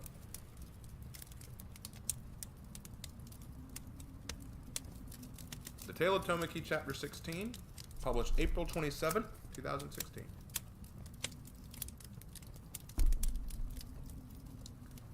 Will she be okay? I asked. A team of ER doctors were lifting the broken body of Melody up on a stretcher to take her to the waiting ambulance. I was sitting on the back of the second ambulance as a doctor patched up my arm and wrapped medical tape around my ribs until they could get me to the hospital. I winced when they poked and put pressure on my injuries. They were apparently amazed at how I'd survived the fight at all. In front of me was Chief Rhodes, Victoria's father. He was looking at me with a glare of disappointment, but also concern. You're the one who should be worried about, he said. I'm fine, Mr. Rhodes. It's Melody I'm worried about. You are aware the girl isn't even human, right? She's an android, a robot of some kind. Shut it! I snapped, forgetting myself for a moment. Don't talk about her like that, I muttered, calming down again. I remember the look of desperation and defeat in her eyes, how badly she wanted to die just because of what she was. How whoever constructed her had forced her to act against her will, forced her to become something monstrous. I refused to look at her as some machine or weapon. She deserved better than that. What, she your girlfriend now? Rhodes joked. No, she's just a friend who's having a bad time of it. Listen, I'm okay, I just need rest. What you need is a full checkup and examination done by the doctor. You're going to that hospital, Rhodes ordered. Don't worry, we'll take care of the Melody. We'll also see if we can't take a look into her databank and find out where she came from and who built her. You'll get your answers, kid. Thanks, Chief. Was anyone else hurt? I asked. Chief Rhodes shook his head. A few cuts and bruises on a few of the kids, but nothing severe or life-changing. I understand you engaged Melody directly when you saw my Victoria in danger. Is that right? I nodded. Is she okay? She's asking if you're okay. Guess you've got an admirer in my daughter. I blushed and looked away. Tell her I'm fine. Tell her yourself. Chief Rhodes stepped back and glanced behind him to see Victoria standing there, tears in her eyes. Victoria? Tomoki! She ran to me and hugged me tightly, causing my ribs to howl in pain and the doctors around me to shove her off. Ow! I cried. Oh my God, I'm so sorry. I didn't mean... It's okay. It's okay. I'm all right. I winced, hugging my chest tightly. It's a bruise, that's all. Tomoki, you were absolutely... I've never seen anything like that, she cried. The way you blasted her back with that beam, the way you took that air cannon attack at point-blank range. How are you still alive? I thought for sure you died, she cried. Guess I'm too stubborn for that. Besides, she really needs a better name for that attack. She gave me a disapproving look and crossed her arms. This isn't funny, Tomoki. I was worried about you, she snapped. I smiled and rubbed the back of my head, trying hard to hide the blush growing on my face. Sorry for making you worried, but I mean, at least you're safe. I suddenly remembered how Warren had been the one to pull her out of harm's way. Warren's not hurt, is he? I asked. The impact from when you hit Melody knocked a table backwards and it caught his leg. They took him to the hospital while Dad was getting your statement, Victoria said. I'm going to go check on him later, too. Oh, I'm sorry. I didn't mean to. Oh, stop it. I know you didn't mean to, and he knows it. And you say I worry too much. Stop apologizing. I chuckled as the ER doctor began pulling me towards the ambulance. We need to get you checked out, sir, the doctor insisted. Go ahead, Tomiki. I'll see you at the hospital. Okay, I'll go. Stop pushing, I smirked.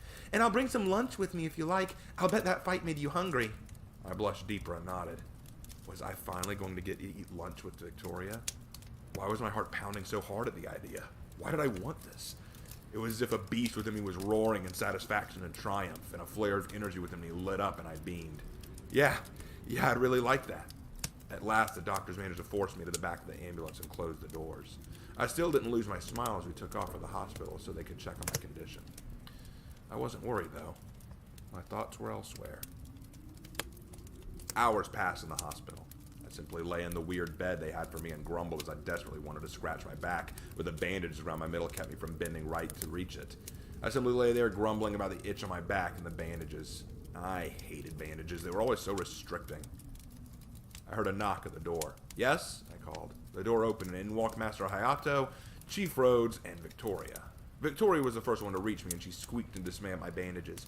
Oh no, I didn't know you were this injured, she cried. I'm fine, really, I assured her. Trust me, he's had worse, Master Hayato chuckled. Yeah, because you brought them on me, Master, I argued. How's Warren and Melody? I asked. Warren's okay, just a sprained ankle, Victoria smiled. Thank goodness for that. I was worried he'd broken his leg. Yeah, I muttered. Good thing. Though she was happy, I couldn't help myself from being totally content. A part of me wished that table had crushed him. And as for Melody, the technicians and neurosurgeons are poring over her now. Her mechanical makeup is highly advanced, Chief Rhodes explained. They're considering dismantling her to better understand how she No! I snarled. They can't do that. What's wrong? Victoria asked. Don't let them kill her. Can't they just remove her violent programming or something? I demanded. Why is this such a big deal to you? Hayato asked curiously. I paused a moment and leaned back in my bed, remembering her. Those eyes of hers that pleaded for help. The way she tearfully begged for death. She wanted so badly to be herself, to live her own life, but she couldn't. She was forced to do things she hated. Sorry, but I just see myself in her. I'm a Saiyan. My purpose on this earth was to destroy everyone, but Mom fixed me. She saved me. So Melody deserved the chance to be saved too. I'll do what Mom did for me. I want to help her. Hayato and Victoria both smiled, and Victoria quickly looked to her father. Well, Dad? She asked. Chief Rhodes sighed. Okay, I'll talk to the doctors and see if we can't try and help her, but no promises or anything. Thanks, I sighed with relief. Chief Rhodes nodded and stepped out to go and speak to the doctors. As he walked out, I blushed, hearing the sound of my stomach growling. Victoria giggled at the sound. Hungry? She asked. I'll get you something to eat. She ran out before I could protest, leaving me with Hayato. Well, son, how do you feel? Really feel? I told you I'm fine. Yes, I know your wounds are fine, but that's not what I mean. Your mind is elsewhere. It's with that android and with Victoria and Warren. It's everywhere but this hospital bed. He was right, of course. Master Hayato was always right. He could read people like a book sometimes, and I was no different. The problem was I wasn't sure how to feel. I simply couldn't place these emotions I was having. It's like I said about Melody. I see her like how I was, a victim of circumstance. She doesn't deserve to be killed, but I do want to know who programmed her like that. And as for Victoria and There was another knock at the door, but this time the door slid open, and in walked a battered and bruised Warren. His face had a nervous smile on it, and he had a crutch on his right arm, helping to hold himself up on a foot with a cast. Hi, can I come in? Of course, Hayato said before I could tell him to get lost. I glared at Hayato in frustration and looked back at Warren. How can I help you, Warren? Well, you can accept my thanks and my apologies, Warren said, bowing a little. Huh? I asked. Look, I'll be real honest, man. I didn't like you at first, Tomiki. I thought you were some weirdo, and I couldn't understand why Victoria liked you so much. She talks about you all the time, and frankly, it's irritating, but now I kind of see what she was talking about, man. You were really incredible. The both of us would be dead right now if it weren't for you. I stiffened up a bit, not at all prepared to hear this today. Warren was thanking me?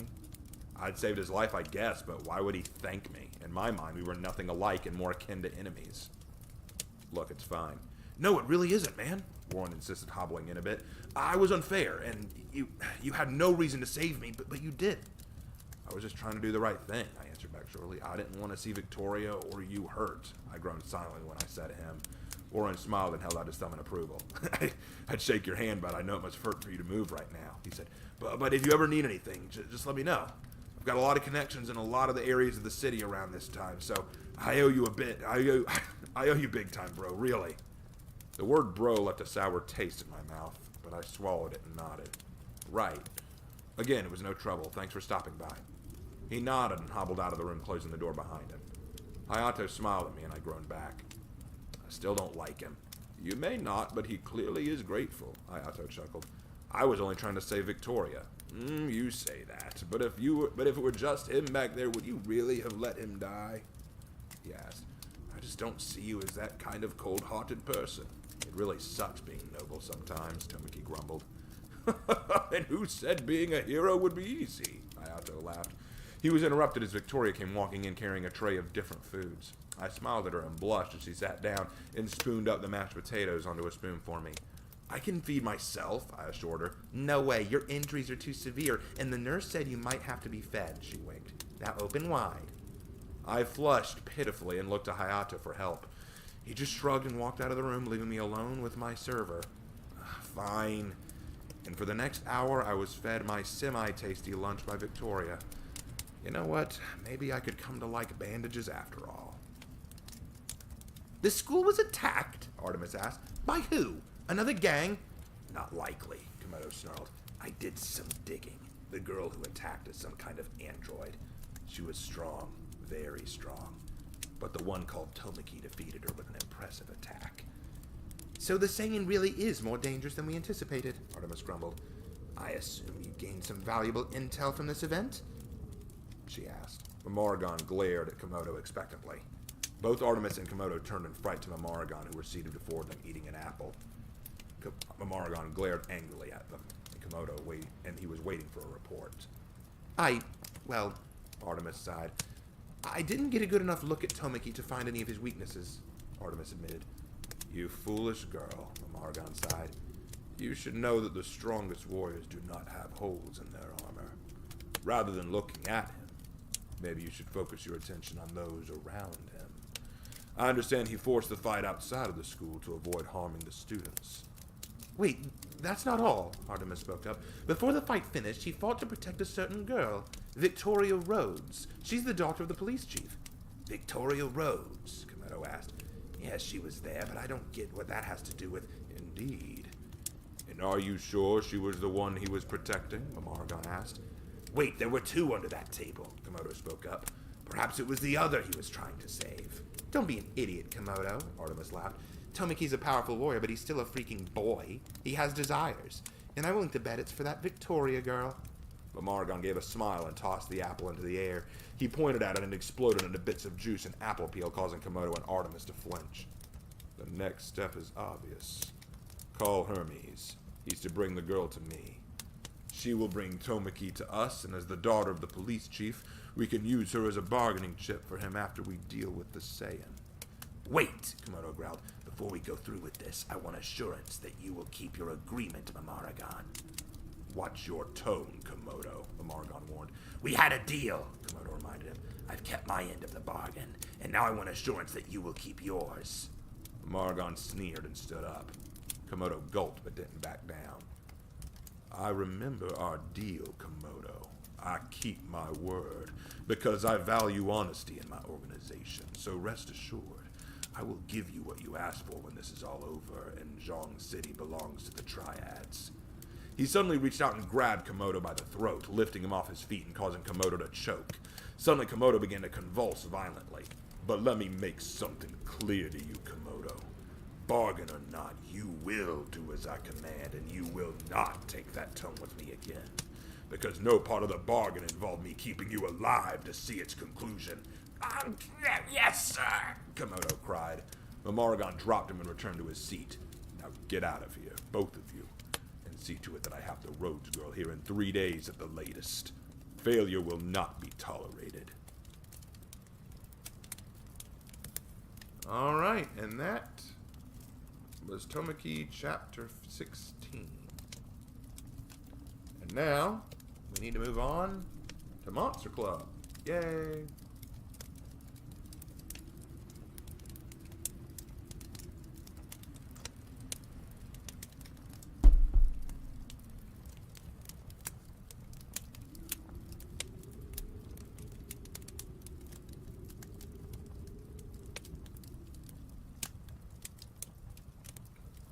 Ah, so much fun is Tamaki.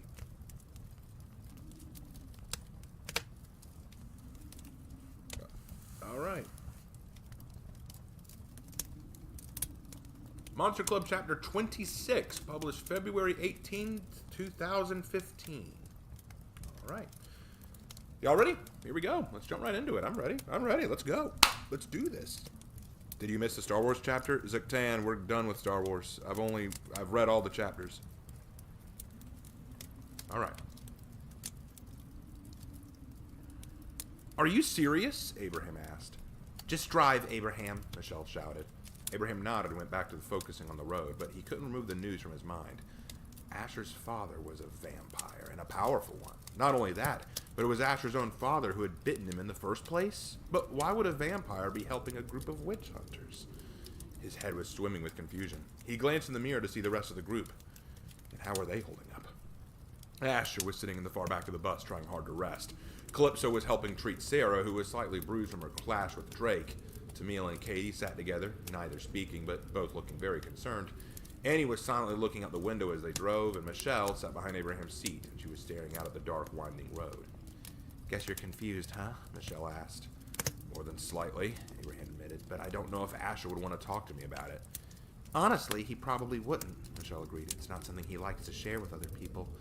But then again, I suppose family matters are like that for everyone. No offense, Michelle said, remembering that Abraham was an orphan. It's fine, but I don't mean to pry. I just want to know. You want to know what happened between Asher and his father, Michelle said. Well, normally I would tell you that it's Asher's call whether you know or not, but since Drake now knows you're with us, you're in just as much danger as the rest, so you have a right to know. Michelle paused for a moment, then leaned forward, resting her cheek on her hand. There are 3 ways to become a vampire, okay? The first way is blood consumption. Drinking a vampire's blood will make you one. The second way is through the classical biting, but the bite isn't enough. The bite must penetrate a vein, and then the vampire must insert some of his saliva or bodily fluid into the bite so it mixes with the blood. The third way is very unseemly. By drinking the blood of a human with your dying breath. If you spend your last moments of life drinking the blood of another human, you'll be reanimated as something inhuman. And what happened to Asher? What happened to him? Slow down and give me a moment, okay? Michelle snapped. Well, Asher's father, about 4 years ago, was a soldier in the army. And while in Iraq, his truck hit a roadside car bomb. His entire squad was killed. Terrified of dying, Drake desperately tried to cling to life. He needed water, so he crawled over to one of his comrades and tried to drink his blood, thus reanimating him as a blood-drinking vampire. Revived and rejuvenated, Drake returned home to his family. I'm guessing they weren't too pleased with his new vampire self? Abraham asked. No, we weren't, Asher hissed. Michelle and Abraham both spun to see Asher had come up from behind, standing next to them, his red eyes staring forward furiously. Asher, I'm sorry, No, it's fine, Asher said. I'll tell you the rest. Asher sat down next to Michelle and continued the story. My mom resented him for what he'd become, and my dad attacked my mother in a blind rage. Unwilling to let me live either, he tried to bite me and kill me too. But the moment he bit down on my neck, his chest touched my cross necklace, my mother's gift, and it burned his chest, forcing him back. I mean, I had no means of fighting back, so I did the only thing I could. I bit him back, and in doing so got his blood in my mouth. He retaliated by striking me across the head. I fell dead, or so my father thought. I woke up an hour later as a vampire, and after all, I had bitten him and tasted vampiric blood. Plus, he'd bitten me and gotten his saliva in my veins, so there was no doubt I wouldn't become a vampire. When a vampire's born, it has to feed immediately, so I fed from the one source of blood available. My mother's body. I mean, I couldn't stop myself, but in doing so, I carried a piece of my mom with me after that. I hate myself for what I was. I wanted to run away and die, but I also wanted to punish my father for what he'd done. But why is he helping those witch hunters? Abraham asked. Those weren't just witch hunters. They were the Dawnbringers, Michelle explained. Drake works with them. But I thought the Dawnbringers hated vampires and monsters, Abraham argued. They do, but they have an understanding with Drake. Drake is still a coward, I think, and he fears that he may be killed by another monster one day. So he helps the Dawnbringers rid the world of monsters so that he won't be challenged or threatened with death. Well, that seemed risky, Annie whispered. Vampire work with vampire hunters. Not a good plan, Annie whispered, having listened in on the conversation. Asher nodded darkly. is sure Dad intends to kill them if he no longer sees them as useful. And I'm sure the Dawnbringers feel the same. Abraham didn't speak, but just absorbed the story. He'd have never guessed that Asher's past was so horrible. He couldn't imagine having turned into a monster in such a sudden and horrific manner. And then being forced to feed from your own mother. It was disgusting and terrifying.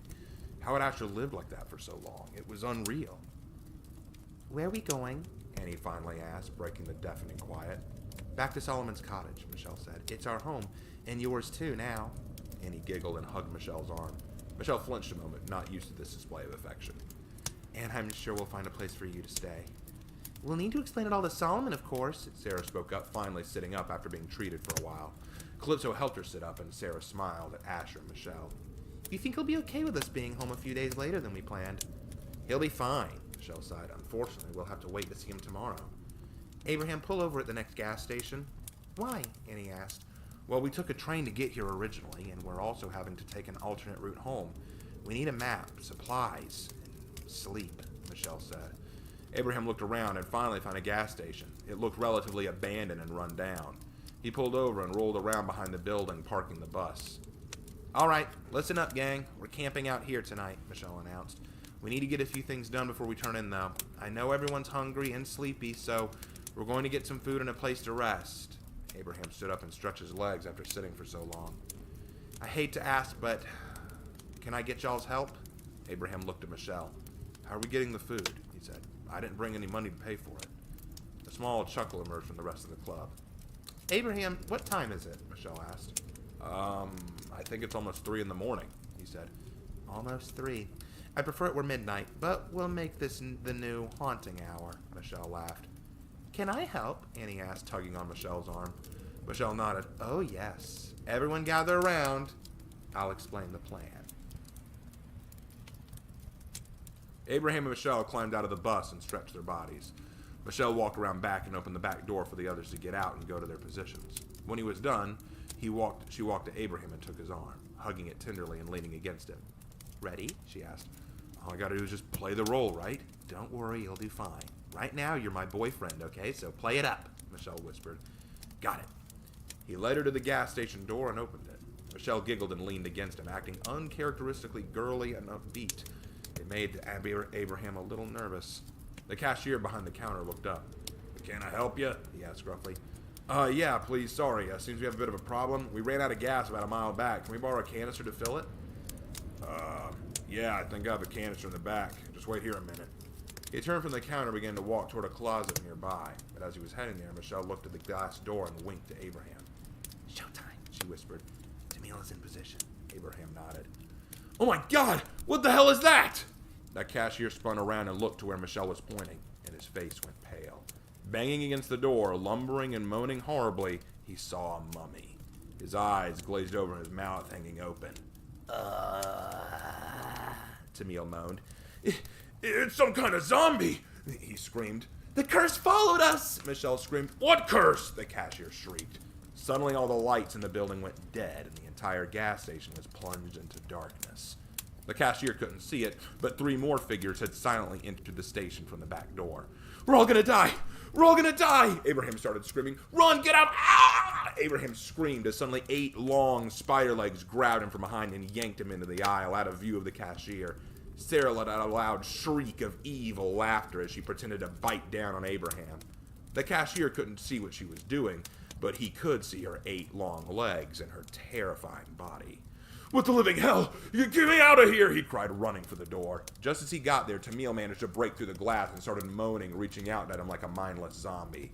That cashier was suddenly pissing himself. Michelle let out a loud scream and she was grabbed by the shoulders by another figure.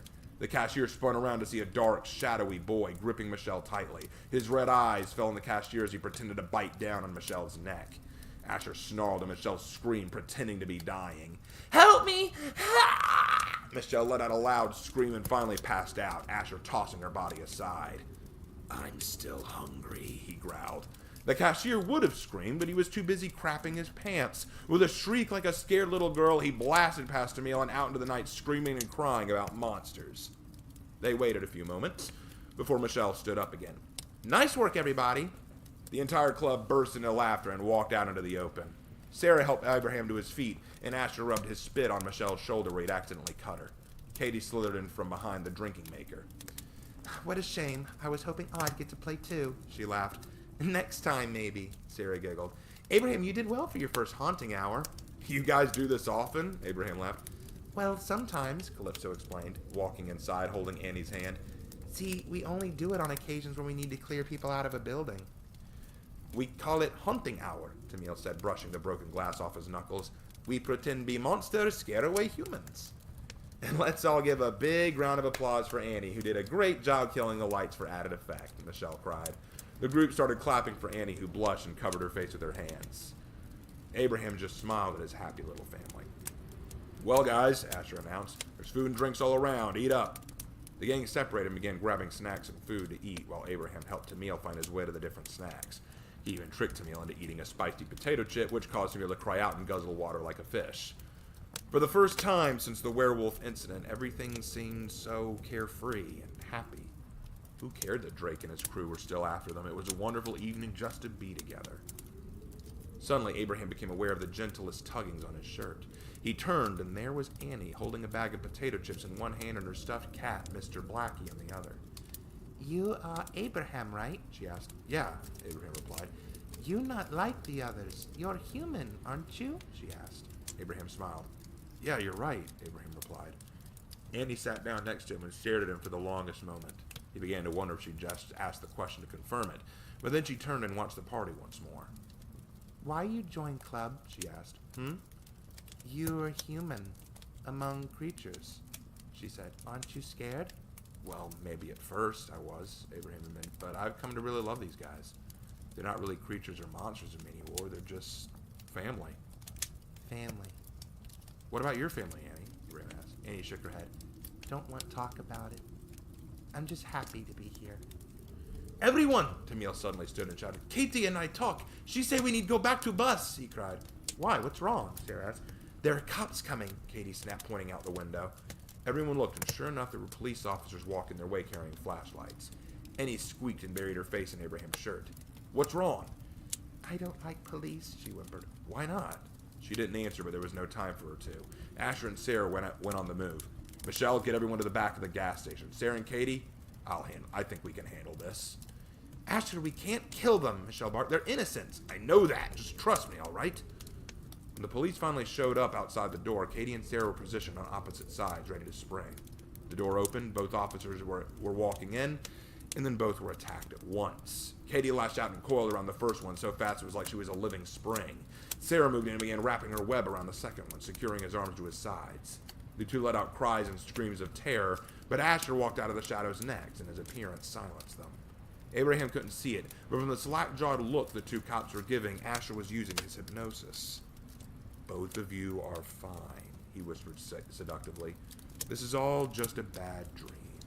You dozed off on patrol. Walk back to your cars and go to sleep. Tomorrow this will all be over. Right, of course. Everything's fine. Everything's just fine. Right. Now go back to your car. Sarah unwrapped the officer and Katie released her hold on the other one. They stumbled out of the door as if zombies in a trance, moving slowly but steadily to their car. Okay. All good. Annie looked up at Abraham and blushed. Sorry, didn't mean to. Hey, don't worry. We're going to keep you safe, kid.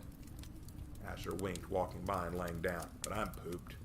Shall I go ahead and turn in for the night? Annie smiled and hugged her stuffed cat close, laying down. Abraham, you get sleep too, Michelle whispered. We need you to drive tomorrow. You need more sleep than the rest of us. Abraham nodded sleepily and stretched out. As he did, he felt a small body move up against him, hugging him like she was his baby sister. Annie nuzzled into Abraham's chest, and Abraham just smiled down at her. She was so frightened of everything, and she needed this family more than he realized, but he'd be glad to be here for her, just like the club had been there for him. All right. And that was chapter 27. Or, sorry, 26. All right. Take a drink real quick.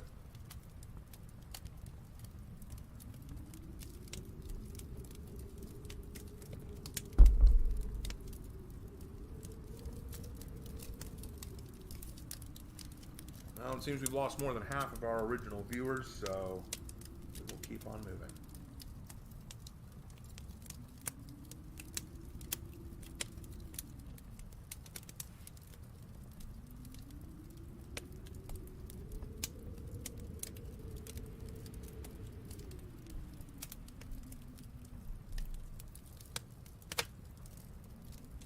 All right. Let's do one more chapter of Monster Club, then we're moving on to Shogun of Crime. Now, this chapter is another memory chapter. It's a flashback chapter. It's Katie's memory. Okay, so before I read this one, content warning. This chapter will get a little heavy. You have been warned. This chapter is going to be heavy. And I will be watching chat out of the corner of my eye. If this gets inappropriate, we stop. Okay? This chapter is going to be heavy. Okay? Alright. Monster Club Chapter 27, written March 23rd, 2015. Katie's Memory. Wake up. I felt myself being shaken. The floor was so cold, and I longed to remain in this blissful sleep. In sleep, in my dreams, I could forget the hell I was in. The Indian moon stared down at me and the other sleeping concubines. I've been born into this life. From hatching to now, I've been raised to be a slave in the service of this rich, pompous windbag. Once I reached the age of 13, I was mature enough physically to be one of the governor's concubines. A sex slave. It was the fate of my mother before she died, and it was to be my fate for the rest of my life. In that time, I'd grown to hate the man I called master. Every piece of my being loathed the man of the estate, as every one of them had touched me and done things to me that I would never be able to forget.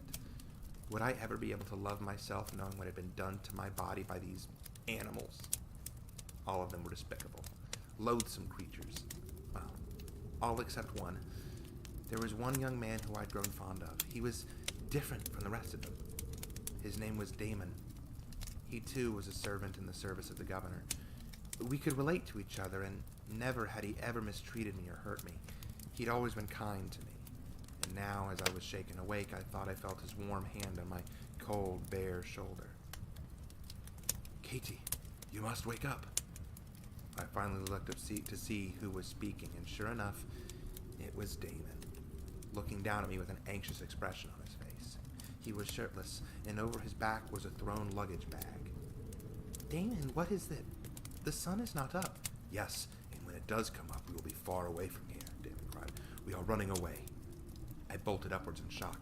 We're escaping, but the governor will hunt us down, and I don't care about that. I'm running, and I'm taking you with me, Katie. Let's flee together. A piece of me was afraid to flee with him. A small piece of me felt tied to this estate and to the governor. But then I looked into his eyes. This was the only man I trusted, the only man I could depend on. If he said we could escape and be happy together, then I believed him. I took his hand and he helped me out onto my coils. Come, we must get to the gardens and away from this place. I'll follow you, I laughed. I felt myself become uplifted with happiness as we both slithered away from the room and down the hallways. There were a few guards wandering around at the time, and we could easily get out of the building. The trick was now getting to the forest. We had to pass through the gardens and into the forest beyond where we'd be safe. The jungle would be our safe haven. We could live there for the rest of our days, or maybe we could go somewhere else. Damon had spoken of flying to America someday, or taking a ship. Could we do that? How would we do it? It didn't really matter. We were free. We would escape. It's not much farther. Damon ran through the gardens, and I slithered after him, being careful to stay off the wet ground where my body would leave marks for the guards to follow. I didn't have any possessions to carry with me. I had nothing in this life worth holding on to. Soon we'd broken through the hedges and were near the fence. It was too tall for us to jump, but Damon didn't let that stop us. I need you to give me a boost. Then I'll pull you over, Damon cried. I nodded and placed my hands under his foot and gave him a lift to the top of the fence. He climbed to the top and turned to me. He held out his arms and I took them. With a mighty effort, he pulled me up over the ledge, and I could slither the rest of the way down. We were there. The jungle was only a few meters away from us. As we escaped to the forest, I let out a great laugh of joy and rolled down the great hill that led to the depths of the jungle. Damon was already down there, breathing heavily. Damon! Damon, we made it! We're free! I exclaimed. Thank you, Damon! Thank you, Damon, what's wrong? Damon was staring at me. His eyes were a mixture of anger and a very familiar glare that I knew all too well. It was the same look that the governor would give me when he brought me to his bedchambers. Yes, we made it. So now I can do what I never could when I was a servant of that bastard. As he spoke, he began to remove his pants. Damon, what are you... Just shut up, he snapped. I've waited long enough for this. Now be quiet and give me the same pleasure you give that fat, ugly son of a bitch. I felt hot tears building up in my eyes as I finally understood everything. As Damon exposed himself to me, I cried bitterly at the sight of him. This was not the same Damon I'd known. This was a beast. He was a monster. This couldn't be the man I trusted, the man I put all my faith in. He'd been so kind to me. However, the truth sank in slowly and with great agony. In the end, he'd used me. He was no different than the others. It was forbidden for servants to use the concubines or else they could be killed, but now that we were free, he'd finally get what he really wanted from me. He didn't care about me. He never loved me. Now hold still, you freak, he hissed, leaping on me like a wild animal. He ripped away the decorative bra I was forced to wear, exposing my body. I screamed and struggled to break free. You lied to me! I screamed. You used me! Don't take it personally, he sneered as he began kissing my neck. I screamed louder, wanting him off of me. I thrashed and finally struck him hard across the face. He fell back and rubbed the spot I'd hit. Ow, boy, you no good! Get back here! I had turned and was slithering as fast as I could into the jungle. I had to get away from him. I wouldn't let him use me. I couldn't. Suddenly, I felt his weight on me, and he knocked me to the ground. I spat out dirt and muck from my mouth, and he turned me over. He grabbed me and began licking me like a perverted animal, like all men were. How could I have not seen this? How? He was no different than the governor, than the officials, than the estate attendants. I hate you, I shrieked. I'll live with that, he laughed as he was about to violate. At last I'll get to appreciate that bizarre and rare body of yours. Not this time. With a furious hiss, I launched my body forward and bit his neck, sinking my fangs deep into him. My tears rolled down my face, mixed with the venom I was pumping into his veins. I pulled back and watched him clutch his neck in agony as his face went white. Katie, he whimpered, his body quivering weakly as the venom took effect. You used me. You never cared about me. All of you men are the same. I trusted you, Damon. I loved you. Damon didn't respond, but just fell forward, the life leaving his eyes. As he lay there, passing away, I screamed at the stars and cried in pain and in loss. Yes, I'd escaped captivity, but had I really escaped it anything at all? Was this my fate? To be misused and led by men? How could I ever trust another man again after this? I didn't know. Perhaps I never would. All I knew was that I had to get away from here, far away. I was on my own again. Maybe I always was, but my greatest fear was that I always would be.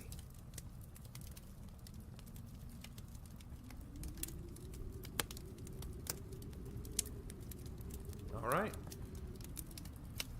And that was chapter 27. And we'll leave it there for now. Let's pick up with Shogun of Crime now.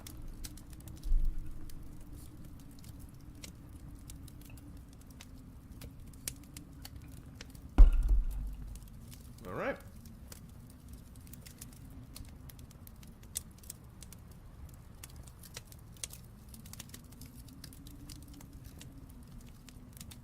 But now you'll understand why Katie hates men. And why she hated Abraham at first. She has a serious prejudice. All right. Moving on to Shogun of Crime, Chapter 3. We read Chapters 1 and 2 last time, so let's pick up there.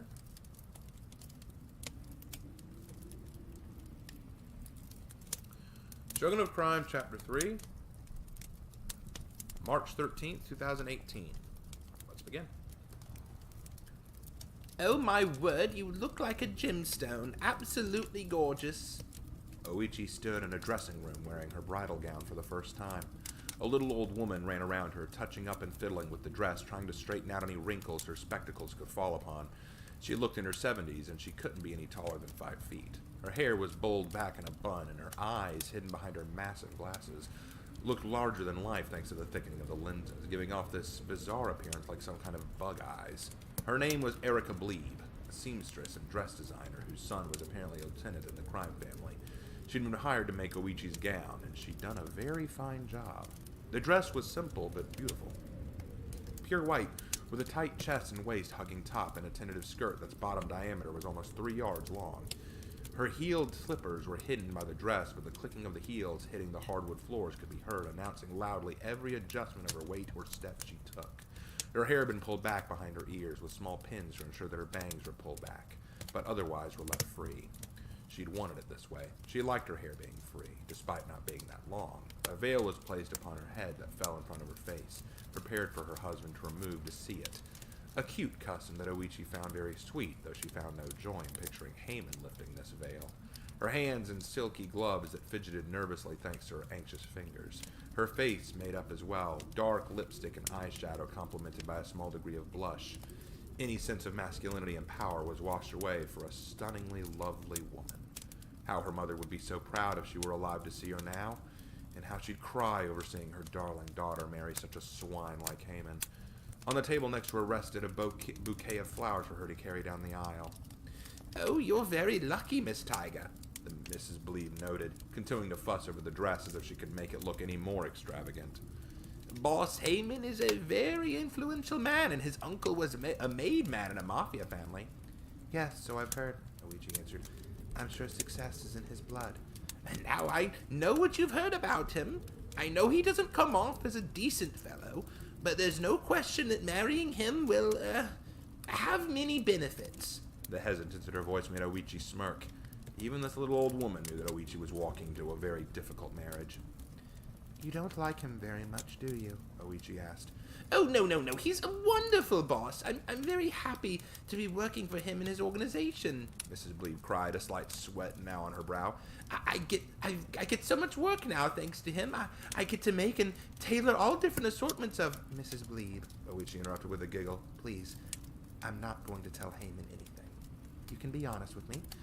Your work is beautiful. I love the dress. It's far better than what he deserves for his wedding. You can be honest with me. You don't like Haman, do you?" Hold on. Add. There. Mrs. Bleeb looked around nervously. She stepped away and peeked out the door as if wondering if anyone was there listening in. She even pat down the walls nearby as if checking that an invisible man wasn't there watching. When she was sure that there was no one listening in on their talk, she again spoke, but much more quietly. I'm a mother, Miss Tiger. It's not my place to say, but as a mother, I wish my son had chosen a different course to his life, she admitted. I know you were raised in a crime family. I don't mean any disrespect, but "This isn't the life you wanted, is it?" Oichi asked. it's not what my son deserves. Jordan, my son, he's such a smart boy. He used to talk about being a teacher, and now he... "How did he get into the life?" Oichi asked. "Oh, he started trying drugs because of his stupid friends." Mrs. Bleeb hissed darkly, returning to her work of adjusting Oichi's gloves, though her thoughts were not on the dress. "He was brought in as a distributor, and now he can't get out." "Does he want out?" Oichi asked. "Oh, more than anything. He's had to drop out of school. He's always out late, and I worry about him every... Oh, Lord, look at me. I'm so sorry," she Squealed, quickly refocusing herself on her work and on Oichi's dress, brushing it over and running hands along the silk, putting pins in places here and there, removing others. I shouldn't have said all that. You're about to get married. It's your big day, and I'm just rambling like I don't even know. Oh, I'm so sorry, ma'am. "Please, don't apologize. I'm glad you told me," Oichi smiled. "Do you feel any better?" It is nice, I guess, to vent some frustrations," Mrs. Bleeb admitted, stepping back. "but enough of my problems, dear. Just look at you, Miss Tiger. Just beautiful. You have such an exotic beauty to you." Oichi smiled and turned to face Mrs. Bleeb, giving her a small bow. "I take after my mother," Oichi replied, thinking back to her mom and hiding a shadow of a frown that dared to creep upon her face at the memory. "Mrs. Bleeb, do you have a means to leave the town for a few days?" "Yes. Why?" she asked. "Tonight after the ceremony, take your son and leave town for a few days." Oh, Miss Tiger, I couldn't do that. I don't want to upset Haman." "I'll talk to Haman for you. Just do as I ask, please. And don't return for at least 2 weeks." Mrs. Bleeb started to argue, but stopped as she saw the sincere gaze in Oichi's eyes, the warning in her expression. Mrs. Bleeb simply nodded and finished up. Well, there. All done, miss. You're going to look gorgeous, Mrs. Bleeb finally confirmed. Thank you, Mrs. Bleeb. It's going to be a lovely ceremony, I'm sure. If you don't mind my asking, Mrs. Bleeb spoke up, how on earth are you going to keep that wild Haman in line? Oichi smiled back and chuckled. Oh, don't worry, Mrs. Bleeb. He's my problem now. The ceremony was beautiful. The room was full of men and women of all ages wearing fine suits and dresses to attend this momentous marriage. Oichi barely took notice as she walked slowly down the aisle towards her waiting husband, who, quite frankly, looked more like he'd rather be anywhere but at the altar. The priest began to recite the mantra that she'd expected, and as Oichi looked into her husband's eyes, Haman finally saw her. Really saw her. There was an expression that crossed his face, the kind of look that a deer gets when it notices the slightest movement in the underbrush, the slight passing of striped fur in the tree line. He saw it, a glimpse of a tiger in the brush, but could not quite make it out enough to recognize the true nature of this predator. Oichi smiled sweetly, glad that at last Haman was beginning to grasp her for who she was. As he lifted her veil back, the look vanished and he went back to his bored expression. Oichi sighed, but allowed her smile to remain. The deer was relaxed once more. Do you, Oichi Tiger, take this man to be your lawfully wedded husband, to have and to hold, to cherish, to love, to honor and support in sickness and in health, till death do you part? I do, Oichi answered softly. And do you, I do, Haman interrupted before the priest had finished. The priest looked at him annoyed, but knew better than to speak back. With a disgruntled nod, he closed his Bible. Then by the power invested in me by the Almighty God, I pronounce you man and wife. You may kiss the bride. About time, Haman whispered, leaning forward for the kiss. Oichi took his lips and the two kissed. Oichi felt the speed and haste at which he kissed her, and she knew that this would not be a happy union. Indeed, she felt terrible for any woman unfortunate enough to have had relations with this man. But it was necessary. She must endure. She must stomach him for now. Hope you enjoyed the ceremony. Cost quite a bit of money, Haman called out as he lay on his king-size bed, staring up at the ceiling. He was already stripped down to his boxer and was clearly waiting on Oichi to emerge from the bathroom. How long's it gotta take you to get your ass in gear? Sorry, I'm just making myself presentable. For screwing? Seriously? Haman scoffed. Guess it takes some getting used to, but it isn't that complicated.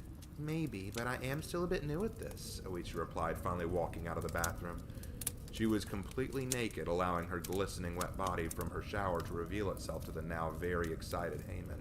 He grinned, looking over her, and leaned back, allowing himself to be exposed. Not bad at all. Since it's your first time, how about we get you, in the mood? Pour us some wine there, sweetheart. Oichi gave a polite bow of respect. Ooh, nice. You know, I could get used to that bow. Maybe I should have all my bitches bow like that. It's a simple show of respect. Yeah, sure is. Haman snickered as Oichi poured the wine from the bottle. She ran her fingers along the rim of one of the glasses to clean off a droplet of wine and then handed one to Haman. Haman grinned and raised it up to her. To a prosperous future, Oichi smiled, toasting. Sorry, I read that wrong. I was distracted by chat. To a prosperous future, Oichi smiled, toasting. No need for a formality or anything. We're husband and wife now. Might as well have a bit of fun. Haman downed his wine in only a few seconds. He smacked his lips together and chuckled. Good stuff. So what are your plans for the future, darling? Oichi asked as she set her wine aside, climbing into bed, and climbing on top of Haman as he grew more and more jittery with anticipation. I don't think too much about the future, babe. I'm more of a in-the-now kind of guy. How do you mean? Oichi asked. Oh, all these damn questions. Look, I'm getting blue balls here, babe. Tell you what, give me a rim job and I'll talk while you do it. A what job? Pull off my drawers and get to work, Haman growled, rubbing his forehead. Oichi gave him a sharp glare of disapproval, but did as instructed and prepared to pull down his underwear. Haman was smiling as she did, but he was also starting to sweat. As I was saying, yeah, I'm more concerned with what I'm doing now, what I'll eat now, do now, screw now. Life's a lot more simple that way. His breathing was getting heavier, and now Haman's smile was beginning to vanish. Was he just nervous? No, he'd slept with dozens of women, some of which were far prettier than Oichi. It was something else. Something he couldn't place. His heart was racing now, and he sat up, panic starting to take him. A heart attack? A stroke? No, he was only 48. He wasn't old enough for that, right? That's an old fart's ailment. Oichi just looked at him with a polite smile. Something wrong, darling. I was just about to get started. You, what? No, I don't feel good. I don't feel so good. Yeah, let's just save the sex, all right? Oh, that's all right. Oichi smiled politely, but there was venom behind her grin. A seductive devil in her eyes. We can just talk about ourselves. After all, you know so little about me. No, I think, Heyman lay back in bed, coughing. It was wrong. His tongue wouldn't function right. He was shaking. His whole body was convulsing rapidly, but Oichi never stopped smiling. For example, something about me you may like to know. I've always loved animals. Ever since I was little, animals were so fascinating. I begged my dad to take me to the zoo, but my favorite place to go at the zoo was the reptile house and aquarium. I loved the snakes and the fish. I learned a lot from them. Help! Get help! Heyman cried. Like, I learned that one of my father's favorite foods was pufferfish. But you have to be careful when you prepare it. It has to be properly skinned, and the liver must be removed because they're filled with a special poison. Very deadly, very fast-acting. Suddenly it was beginning to dawn on Heyman what was going on. He lashed out furiously for her, but she was just out of reach. The problem is, pufferfish toxin isn't always fatal. It can be treated, but not taipan poison. She smiled again, and that smile now held nothing but sadistic authority. The taipan fish, and the taipan snake, one of the most venomous snakes in the world. But you've probably never heard of it, right? Why would you? Everyone always focuses on the big one, the king cobra. But the taipan's poison is so fast-acting and so fatal and so difficult to detect. It's a far more lethal killer. That's why I learned a way to mix the two toxins so that it would have the fast-acting effectiveness of the pufferfish toxin and the lethality of the taipan. You bitch! Heyman choked as he began to foam at the mouth. See, everyone so busily marveling at the hood of a cobra, they mistakenly think it has the deadliest bite when, in reality, it's the deceptively innocent-looking taipan whose bite will surely kill. Just like you, darling. Oichi hissed, much like a snake. Were you so busy basking in your brilliance you didn't even think a weak little Japanese bride like me could possibly pose a threat? Did you overlook the innocent taipan? Did you forget to skin the pufferfish? Help! He tried to cry. Your arrogance exposes your idiocy, and they're the reason you fall. Oh, but don't worry, sweetheart. I will take over the family for you. I'll fix this little organization, and I will pull it out from the brink. Heyman slowly stopped moving, his head falling back and his eyes glazing over. This is the start of something new, and a new era. I can sense the change in the winds now, and I must thank you, dearest husband, for this opportunity. She then rose out of bed, put on a bathrobe, and grabbed her cell phone, carefully lifting it to her ear. Hello, she spoke. Mason, this is Oichi. Oh yes, I have a favor to ask you. Call the lieutenants and big names in the organization to the manor tomorrow morning. It's time to announce a change in leadership and in structure. She smiled and then spoke again. Oh yes. No, Heyman won't object. He's in no real position to now. Ma'am, is Heyman... He's not. I did what was necessary for the organization, Mason. You and I both know what Heyman was doing to us, to our dreams and our aspirations. But, of course, if you have any misgivings about what I've done, then go ahead and hang up the phone and call the police. You have my respect, Mason. Do what you think is right. There was a long and labored pause at the other end. Though she couldn't see him, she could tell what his facial expression must be doing. And with each second and each slight breath she heard, she could feel his discomfort, his fear. But then slowly it changed to acceptance, and then to excitement. Long live the Queen. Or should it be Shogun? Either's fine. Oichi giggled. And that was Chapter 3 of Shogun of Crime. Oh, I do love Oichi.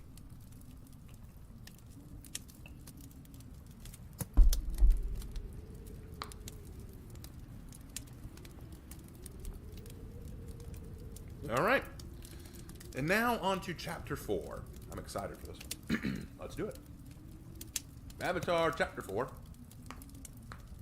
Sorry, Shogun. Why did I say Avatar? Man, I'm tired. All right. Shogun of Crime Chapter 4. Published April 5th, 2018. The room was dimly lit and deathly quiet. None wished to break the deafening silence for fear that it would awaken the wrath of some unspoken force that surrounded them, watching them with cold awareness. The only light that could be seen was from the minimal glint of light coming from the sun, just beginning its peak beyond the horizon. The large glass windows that made up the far eastern side of the house allowed the warm glow of the early morning. The long mahogany table that acted as a center point for the meeting was weighed down with the reality of the gathering. There were 9 men at the table, all sitting on either side of the table. Some were dressed professionally with a suit and tie and nice shoes, but others were dressed like they just rolled out of bed and thrown something on at the last minute. But all had arrived, because all needed to be here. They all looked cautiously at the head of the table where a woman was sitting, the wife of their late boss, Oichi Taiga. The Japanese beauty sat there wearing a white button-down shirt under a blazer. A professional skirt was wrapped around her legs, and she had on heels on each foot. Her hair was brushed behind her ears, and she was sitting back, a cigarette in her fingers, while a white mug of tea steamed in front of her. Her golden eyes skimmed the room, and then, after what felt like a painful eternity, she spoke. I suppose you should all be aware now, if you aren't already, that your former employer is gone from this world. The room didn't say a word. They already knew, and further, they knew why. Some of you will be shocked by this, I'm sure. Others are probably already aware. But know that despite his untimely death, the company shall flourish. Is that right? The man asked. How? That's what we're here to discuss, Uichi responded. Firstly, I'm aware that Heyman was a very relaxed leader. This might have worked well for him, but no longer. I can guarantee that under my leadership, this sense of complacency and laziness will not be allowed to continue. I will pull our little family up from the brink of self-destruction. The grunt was arid and cold, contempt dripping from his voice like a broken faucet. He glared up at the woman at the end of the table and sneered. You really expect us to buy this shit? Show some respect, Sanders, Marcus barked at him from the other side of the table. The man had a balding head and had a single teardrop tattoo under his right eye. He kept his arms crossed over his torn up and ratty shirt and shrugged his shoulders. No, let him speak, Oichi interjected. I would never impede my lieutenants and advisors when they have a grievance. That's why you speak, correct? Sanders growled and stood up to speak, clearing his dry throat. Right, so I just want to go ahead and call out this bullshit. I mean, we all know how Heyman died, right? The room didn't respond. Even Marcus remained silent. This bitch is a Black Widow. She axed Heyman, and now she wants to take charge? We're really just gonna let that happen? I sure as shit ain't. The whole room hummed with agreement and concern. He turned back to Oichi confidently, feeling the support of the room, thinking he had her. But the woman merely smiled politely. Finished? She asked. Hell nah, Sanders spat boldly. Don't act high and mighty because your daddy's hot shit in Japan. You ain't in your country no more, bitch. You ain't got nothing here. You really mean it when you say you'll save this group? That wasn't a joke? I don't joke, she answered. Well, maybe I'm a bit biased, but I can't trust some Jap whore as the next head of the gang. Especially not a little bitch whose hand's still red with our former boss's blood. How can we expect her to look out for our interests when she's out here to serve hers? His argument was loud and unrefined, but it got its message across. All the gentlemen in the room seemed to shift some in their seats at the revelation. And who would you suggest to lead? Marcus demanded. I'll do it, Sanders challenged. I've been here, 5 years, right? Y'all know me. I was a personal friend of Heyman's. We were bros back in the day. I can run this organization twice as good as this bit. Before he could finish the word, the sound of a creaking chair sent everyone into a moment of silence. The woman standing now, and her smile now cast over like an accusing parent.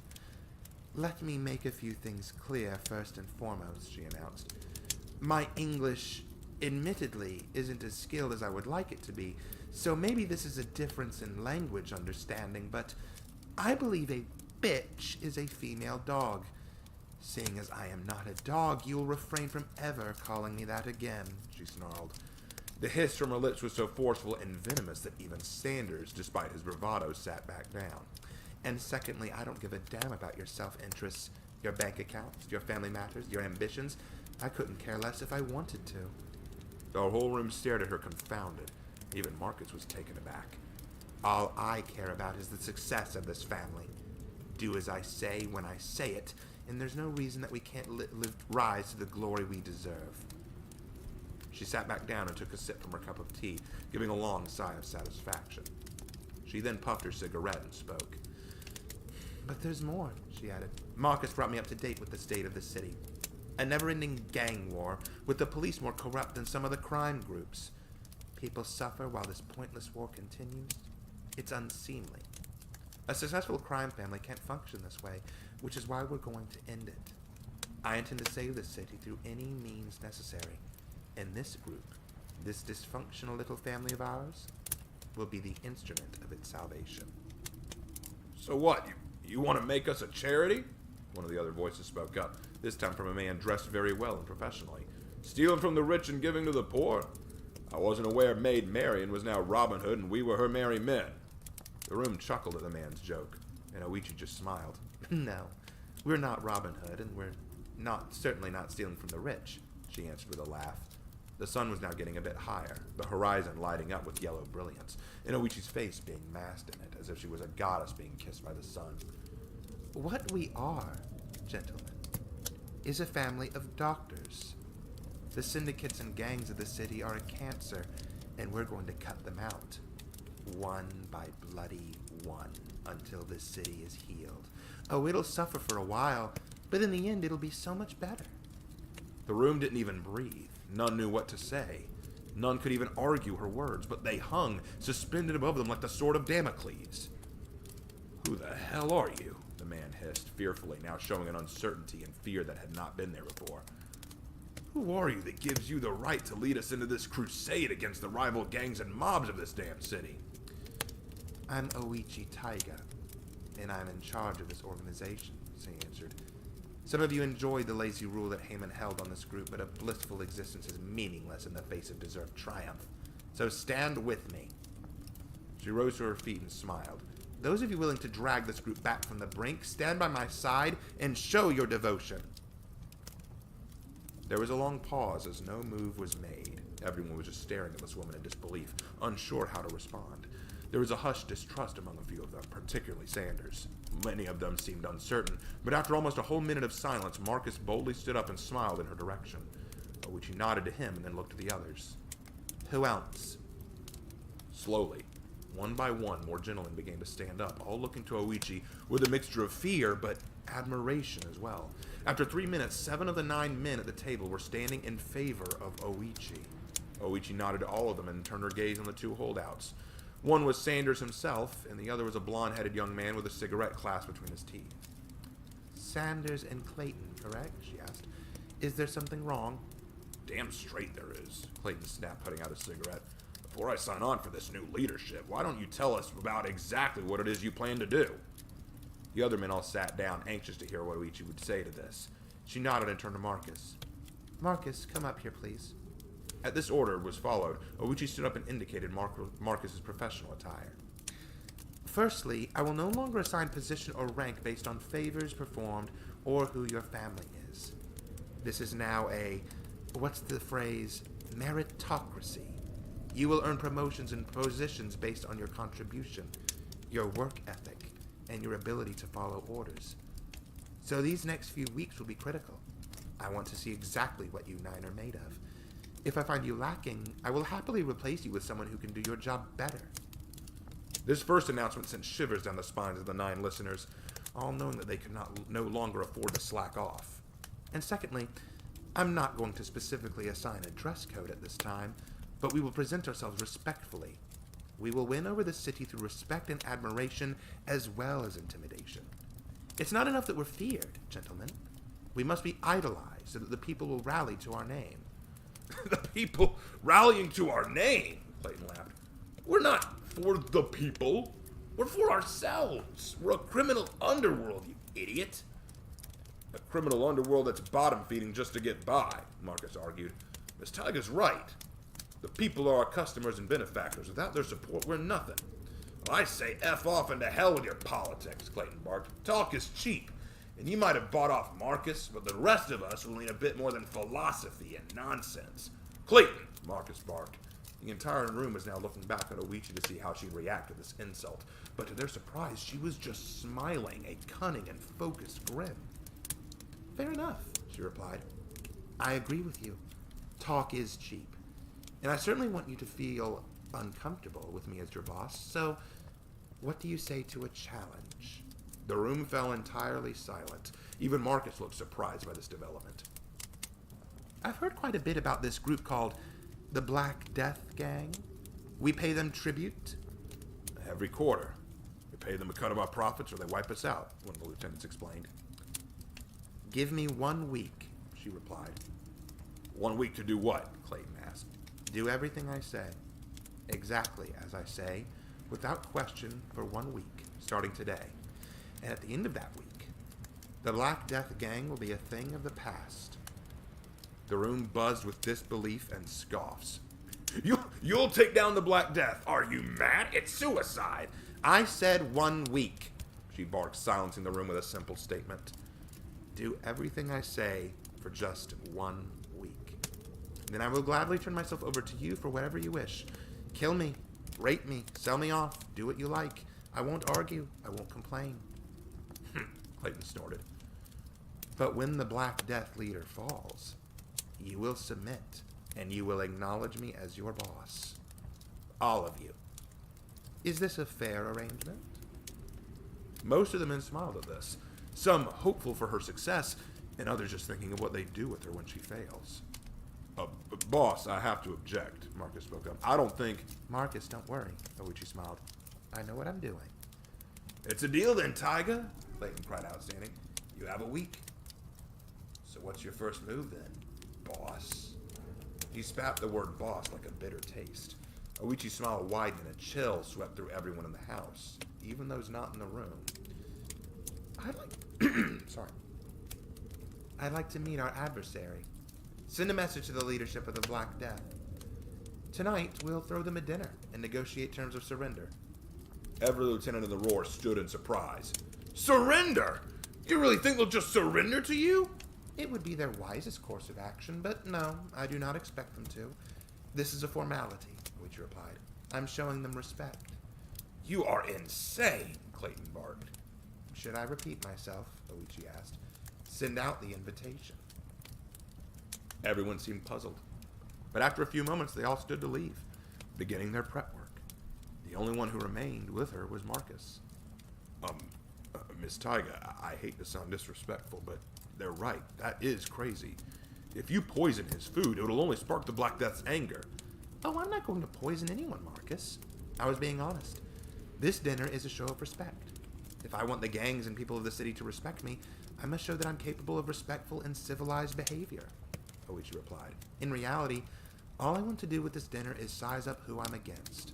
And once I know that, I'll begin executing my plan. And what plan is that exactly? Marcus asked. It's like I said earlier, Marcus. I'll save the city. I will rule the underworld of New Mercia and end this pointless gang war. But first impressions are important, yes? These next 3 days will be critical. Now go.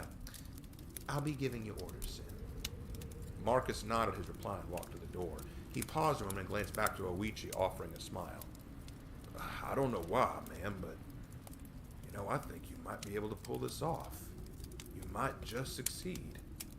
1 week, Marcus. In 1 week, this whole city will know about our organization. And then the war for New Mercia will really begin. All right. And that was Chapter 4. Now, before I call it a night, I will offer you the chance for me to read one more chapter. And I'll let you choose what it is.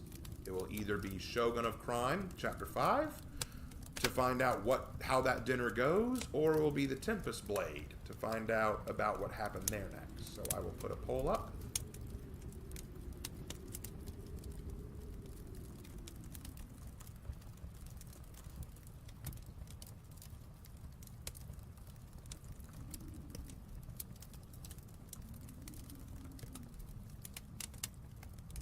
Alright.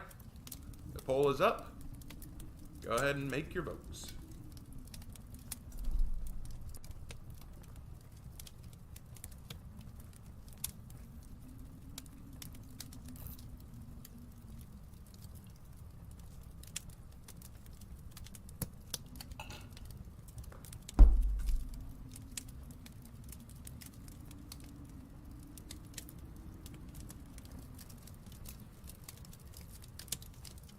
While I'm waiting on y'all to vote, I'll show y'all something kind of cool.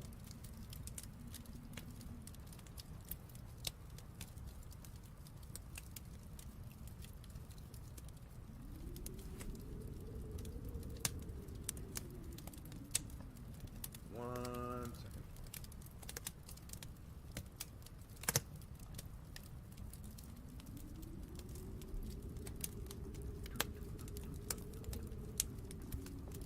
Here it is. Found it.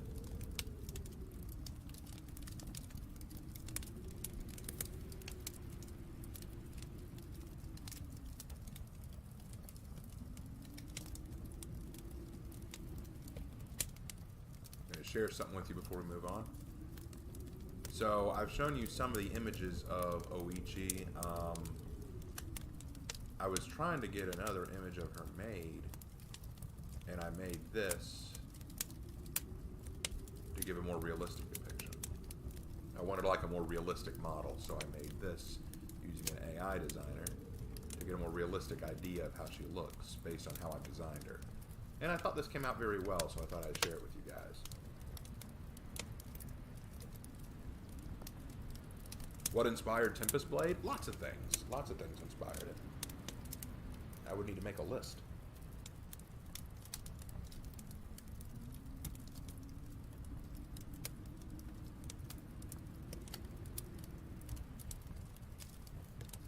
All right, I think that's enough time. Let's go ahead and see who won. And the winner is Shogun of Crime by a pretty strong vote. Okay. All right, well, we will read the next chapter, Shogun of Crime. Chapter 4, no, we're on chapter 5. Okay, let's go. All right, here we go. Shogun of Crime, chapter 5, written April 18th, 2018. Let's do it. Of all the Western foods she'd tried, spaghetti remained Oichi's absolute favorite.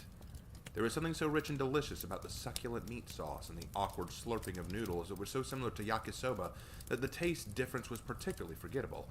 A bit of garlic, some tomatoes and onions, ground beef, it all spelled of a delicacy she would indulge in every meal if allowed to. She made a silent pact with herself that, as her last meal on this earth, she would eat a heaping bowl of spaghetti, extra meatballs, extra garlic powder, because what is spaghetti without those things? Her father would tease her for trying to eat an entire meatball in one bite, calling her a savage carnivore, but it didn't matter to her. Now she'd gladly cut the meatballs into chunks to make it go farther. Eating pasta like this? Well, it was an art in and of itself. She sat at the dining table, the plate of spaghetti and a smaller plate of salad by her. In the center of the table was a tray of garlic bread and olive oil for dipping. It was a nice spread, she didn't mind admitting it. Far more fancy than she would have expected from the individuals who she'd worked under. As such, she had prepared it all herself. Oichi enjoyed working in the kitchen. It was liberating. Oichi loved cooking. The feeling of cooking was practically intoxicating at times, as it allowed full creativity and control of her environment, and Oichi liked control. Nothing was more satisfying than a dish done well. Across from her, on the other side of the table, there was another plate of spaghetti waiting for someone to be seated before it. Despite the temptation to dig into the glorious meal before her that she prepared, Oichi waited patiently for her guests to arrive. It felt like an eternity to wait, but proper manners must be met. It was important she make a strong first impression. At long last, the door opened to the dining room, and in walked two of her lieutenants, now sharply dressed in suits and ties, looking much more presentable. She'd instructed them to dress this way for her plan to work, but she would enforce this style of dress in the future if she could. It made them look professional and masked the lack of refinement they had revealed previously. Behind them, though, walked another man. He was Hispanic with long, oily hair and a dirty goatee on his face. He had a confident smirk and a white, grungy shirt on. Around his neck were at least 3 gold necklaces, and he had on pants so torn that they looked like more ribbon than pant at this point. Oichi just smiled as he walked in and whistled at her like a leering wolf. "Damn!" No one told me the new boss of this little outfit was a hottie. A pleasure. Oichi ignored his comment. My name is Oichi Taiga, head of the newly formed Taiga family. And your name?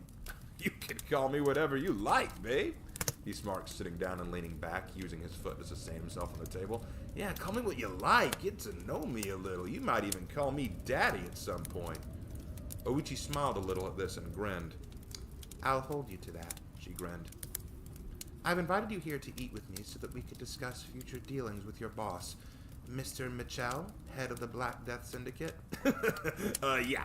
About that, the boss ain't gonna negotiate anything. The guest snorted. He reached over and grabbed a slice of garlic bread and chewed on it noisily, winking at Oichi. So, business meeting over then? Hardly, Oichi replied more forcefully. I have no interest in renegotiating terms or deals.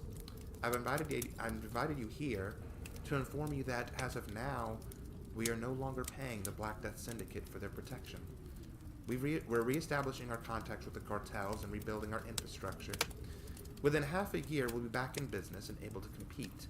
And it'd be bad for business if our future business partners believed we were under the thumb of a gun-running group like the Black Death.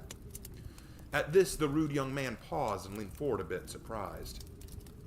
Wait, hold on. That's what twisted sense of humor you got, lady. It's not a joke. I'm dead serious. You're here so I can offer you and your boss the chance to accept the terms and leave. I don't even need to go back and tell Michelle. I know what he'll say. He'll tell you to go fuck yourself. Is that a fact? Oichi asked. And you're sure of that? The punk nodded and picked up his fork, notching it under a meatball. He hit the end of the fork down, creating a makeshift catapult that launched his meatball into the air. He leaned back to catch it in his mouth, but it bounced off his nose and landed on the floor. He shrugged and set himself up to try again. Oichi glared at him. See, maybe you're new to here. Like, you sound like you're not from around here. You're, like, from China or something, right? Okay, here's how it works, bitch. You don't tell Michelle what to do.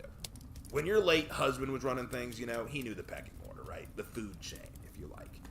You do with the Black Death once, you're gonna be all right. You say no, and we break your world in half. Really?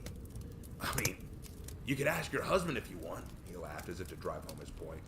Oichi just smiled that sinister smirk, and for the first time, the sarcastic punk felt a cold shiver run down his spine. I would, but you see, I don't operate the way you Black Death individuals do. You say you, what was the word, break those who don't follow your rules? I don't break those who threaten me. I remove them, she explained. And my late husband was a foolish, sluggish, lazy, arrogant twit who was running our family into the ground. So you see, I did not break him. I removed him. So now the Black Death Syndicate is threatening to break me if I don't conform? Then I think I'll just remove the Black Death Syndicate as a factor. The dead silence that filled the room after that was thick, and as if to save face, the punk tried to laugh it off. Okay, that's funny. That's real fucking funny. Oichi said nothing, just smiling. All right, you got balls for a hottie. You want me to go back and just tell Michelle that you're just gonna stop paying us and you think we'll just leave you the F alone? Are you shitting me? He leaned back and stood up to leave. Yeah, y'all can kiss our ass in hell. So I can assume it's war then, Oichi asked. What you think this is, some movie, bitch? Think we're all some kind of big nation waging war like some dumbass movie? Bitch, this is life. In life, you survive. You win by doing what you gotta do, so spare me this Bushido bullshit. Fine, I'll spare it. Oichi raised her fingers and snapped. Instantly, the doors flew open, and in walked two of the lieutenants, and this time, they grabbed the punk by the arms and kicked out his calves, forcing him to his knees. Ow, what the hell? What you... Be silent, she snapped back. Her voice was lower, but the sinister sneer on her face was terrifying enough to force even this loud, rambunctious punk into silence. You entered my home without a name, and insisted I called you what I wanted. This entire meal I've sized you up, and I've decided on a name for you. You show no respect to your host by reclining at a dinner table like it were your own. You disrespect my cooking by playing with your food and not eating it as you should. And you insult my family and my way of life without remorse or apology. And then finally, you make threats to me and my family when you don't get your way. Based on all this, I think I'll name you Rat. Chill out, bitch, he shouted, struggling against the two men holding him down. The fuck is wrong with you? I brought you here tonight to offer you a chance to concede, to allow us to leave peacefully, but by your own admission, that will never happen. Your callous and rude behavior tells me you're exactly the kind of scum that needs to be exterminated from society, or else you'll spread your disease of incompetence and stupidity like a plague. Oh yes, Rat is an excellent name for you. So now for the extermination. Oh, wait, hold on, he shouted. Come on, you ain't gonna shoot the messenger. What? No, I'm not going to shoot you, Oichi laughed. So overdramatic. Knives are far more subtle. From beneath her dress, she pulled out a simple kitchen knife and plunged it into Rat's gut. Rat let out a scream of pain, but was silenced as one of the lieutenants covered his mouth with a napkin to muffle it. Oichi removed the knife and set it aside. You're going to run home, little rat, she whispered. And as you scamper home to your boss, begging for the bleeding to stop, I want you to remember these words carefully. You and your syndicate's days are numbered. After you, I'll flush out the other gangs of rats of the city and exterminate them. The Taiga family is coming. She then released him and turned her back. Now get him out of my sight. The two lieutenants, both amazed by her savagery, nodded with delight and dragged out the groaning and cursing Rat. After he left, Oichi sat down at her table and finally began to eat her meal, savoring every bite. Shortly after beginning, Marcus walked in, noticing the few drops of blood on the floor and the meatball next to it. He looked up at Oichi and she smiled. Marcus, what can I do for you? She asked. Did you just kill the messenger? I thought you wanted to take the moral high ground here. He won't die of that wound. Oh, he'll be ashamed and humiliated, but he won't die. He'll run back to his boss, Michelle, and tell him about the meeting, and that will spark the Black Death's anger. They'll react with full force. No offense, ma'am, but I don't see how that helps us. Anger's a funny thing, Marcus. Oichi smiled, slurping noodles in her lips. Anger's not a bad state to be in. You know, it fuels you with power, and it can drive you to perform maximum damage to that which stands in your way. But the thing is, anger is hard to control, and those who lash out in it without thinking will often find themselves being bested by it. She sighed and cut a meatball in half as she grinned. I predict that Michelle will use his biggest weapon to try and trounce us, and when he does, he will be overcome by it. He'll not know how to respond. Okay, and what is his biggest weapon? Marcus asked. Send a message to our major headquarters with an important message. I want these tasks done tonight, and I want them done well. Understood? She handed a list of written instructions to Marcus, who opened the folded paper and read over it in a dim candlelight. Oh, and kindly burn that when you're done, won't you? And what will you do? He asked, glancing up at her, marveled by the instructions he'd been given. I'm not doing anything until I finish eating, she giggled. To be honest, I might have stabbed him even if he had agreed to concede. I hate people who waste food. Speaking of which, care for some spaghetti? She asked, indicating the plate across from her, mostly untouched. It should still be warm.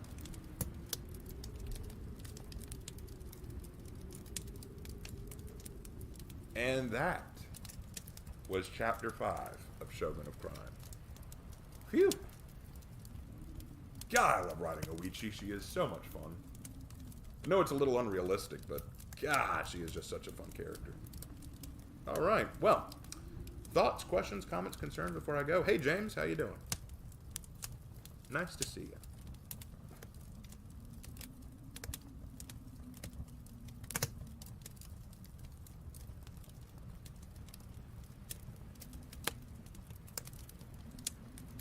Marcus gets free spaghetti.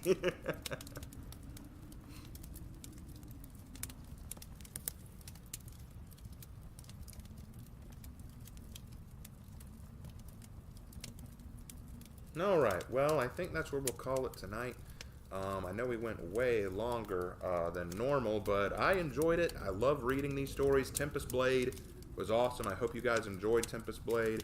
We're getting further into the Tale of Tomaki. I need to do some edits to the chapters before I read the next few chapters. I'll try to get those done this week because the next few chapters need to be edited some. Monster Club we're doing really well with. Monster Club's about to get real heavy though, guys. Like, we're about to hit some heavy stuff, so brace yourself for that. And, of course, Shogun of Crime. I just love that story. I really need to finish it. Anyway, thank you all so much. And tomorrow I'll be doing a For Honor stream most likely, but we'll see how that goes. Anyway, thank you guys so much, and I will see you in my next video. Take care.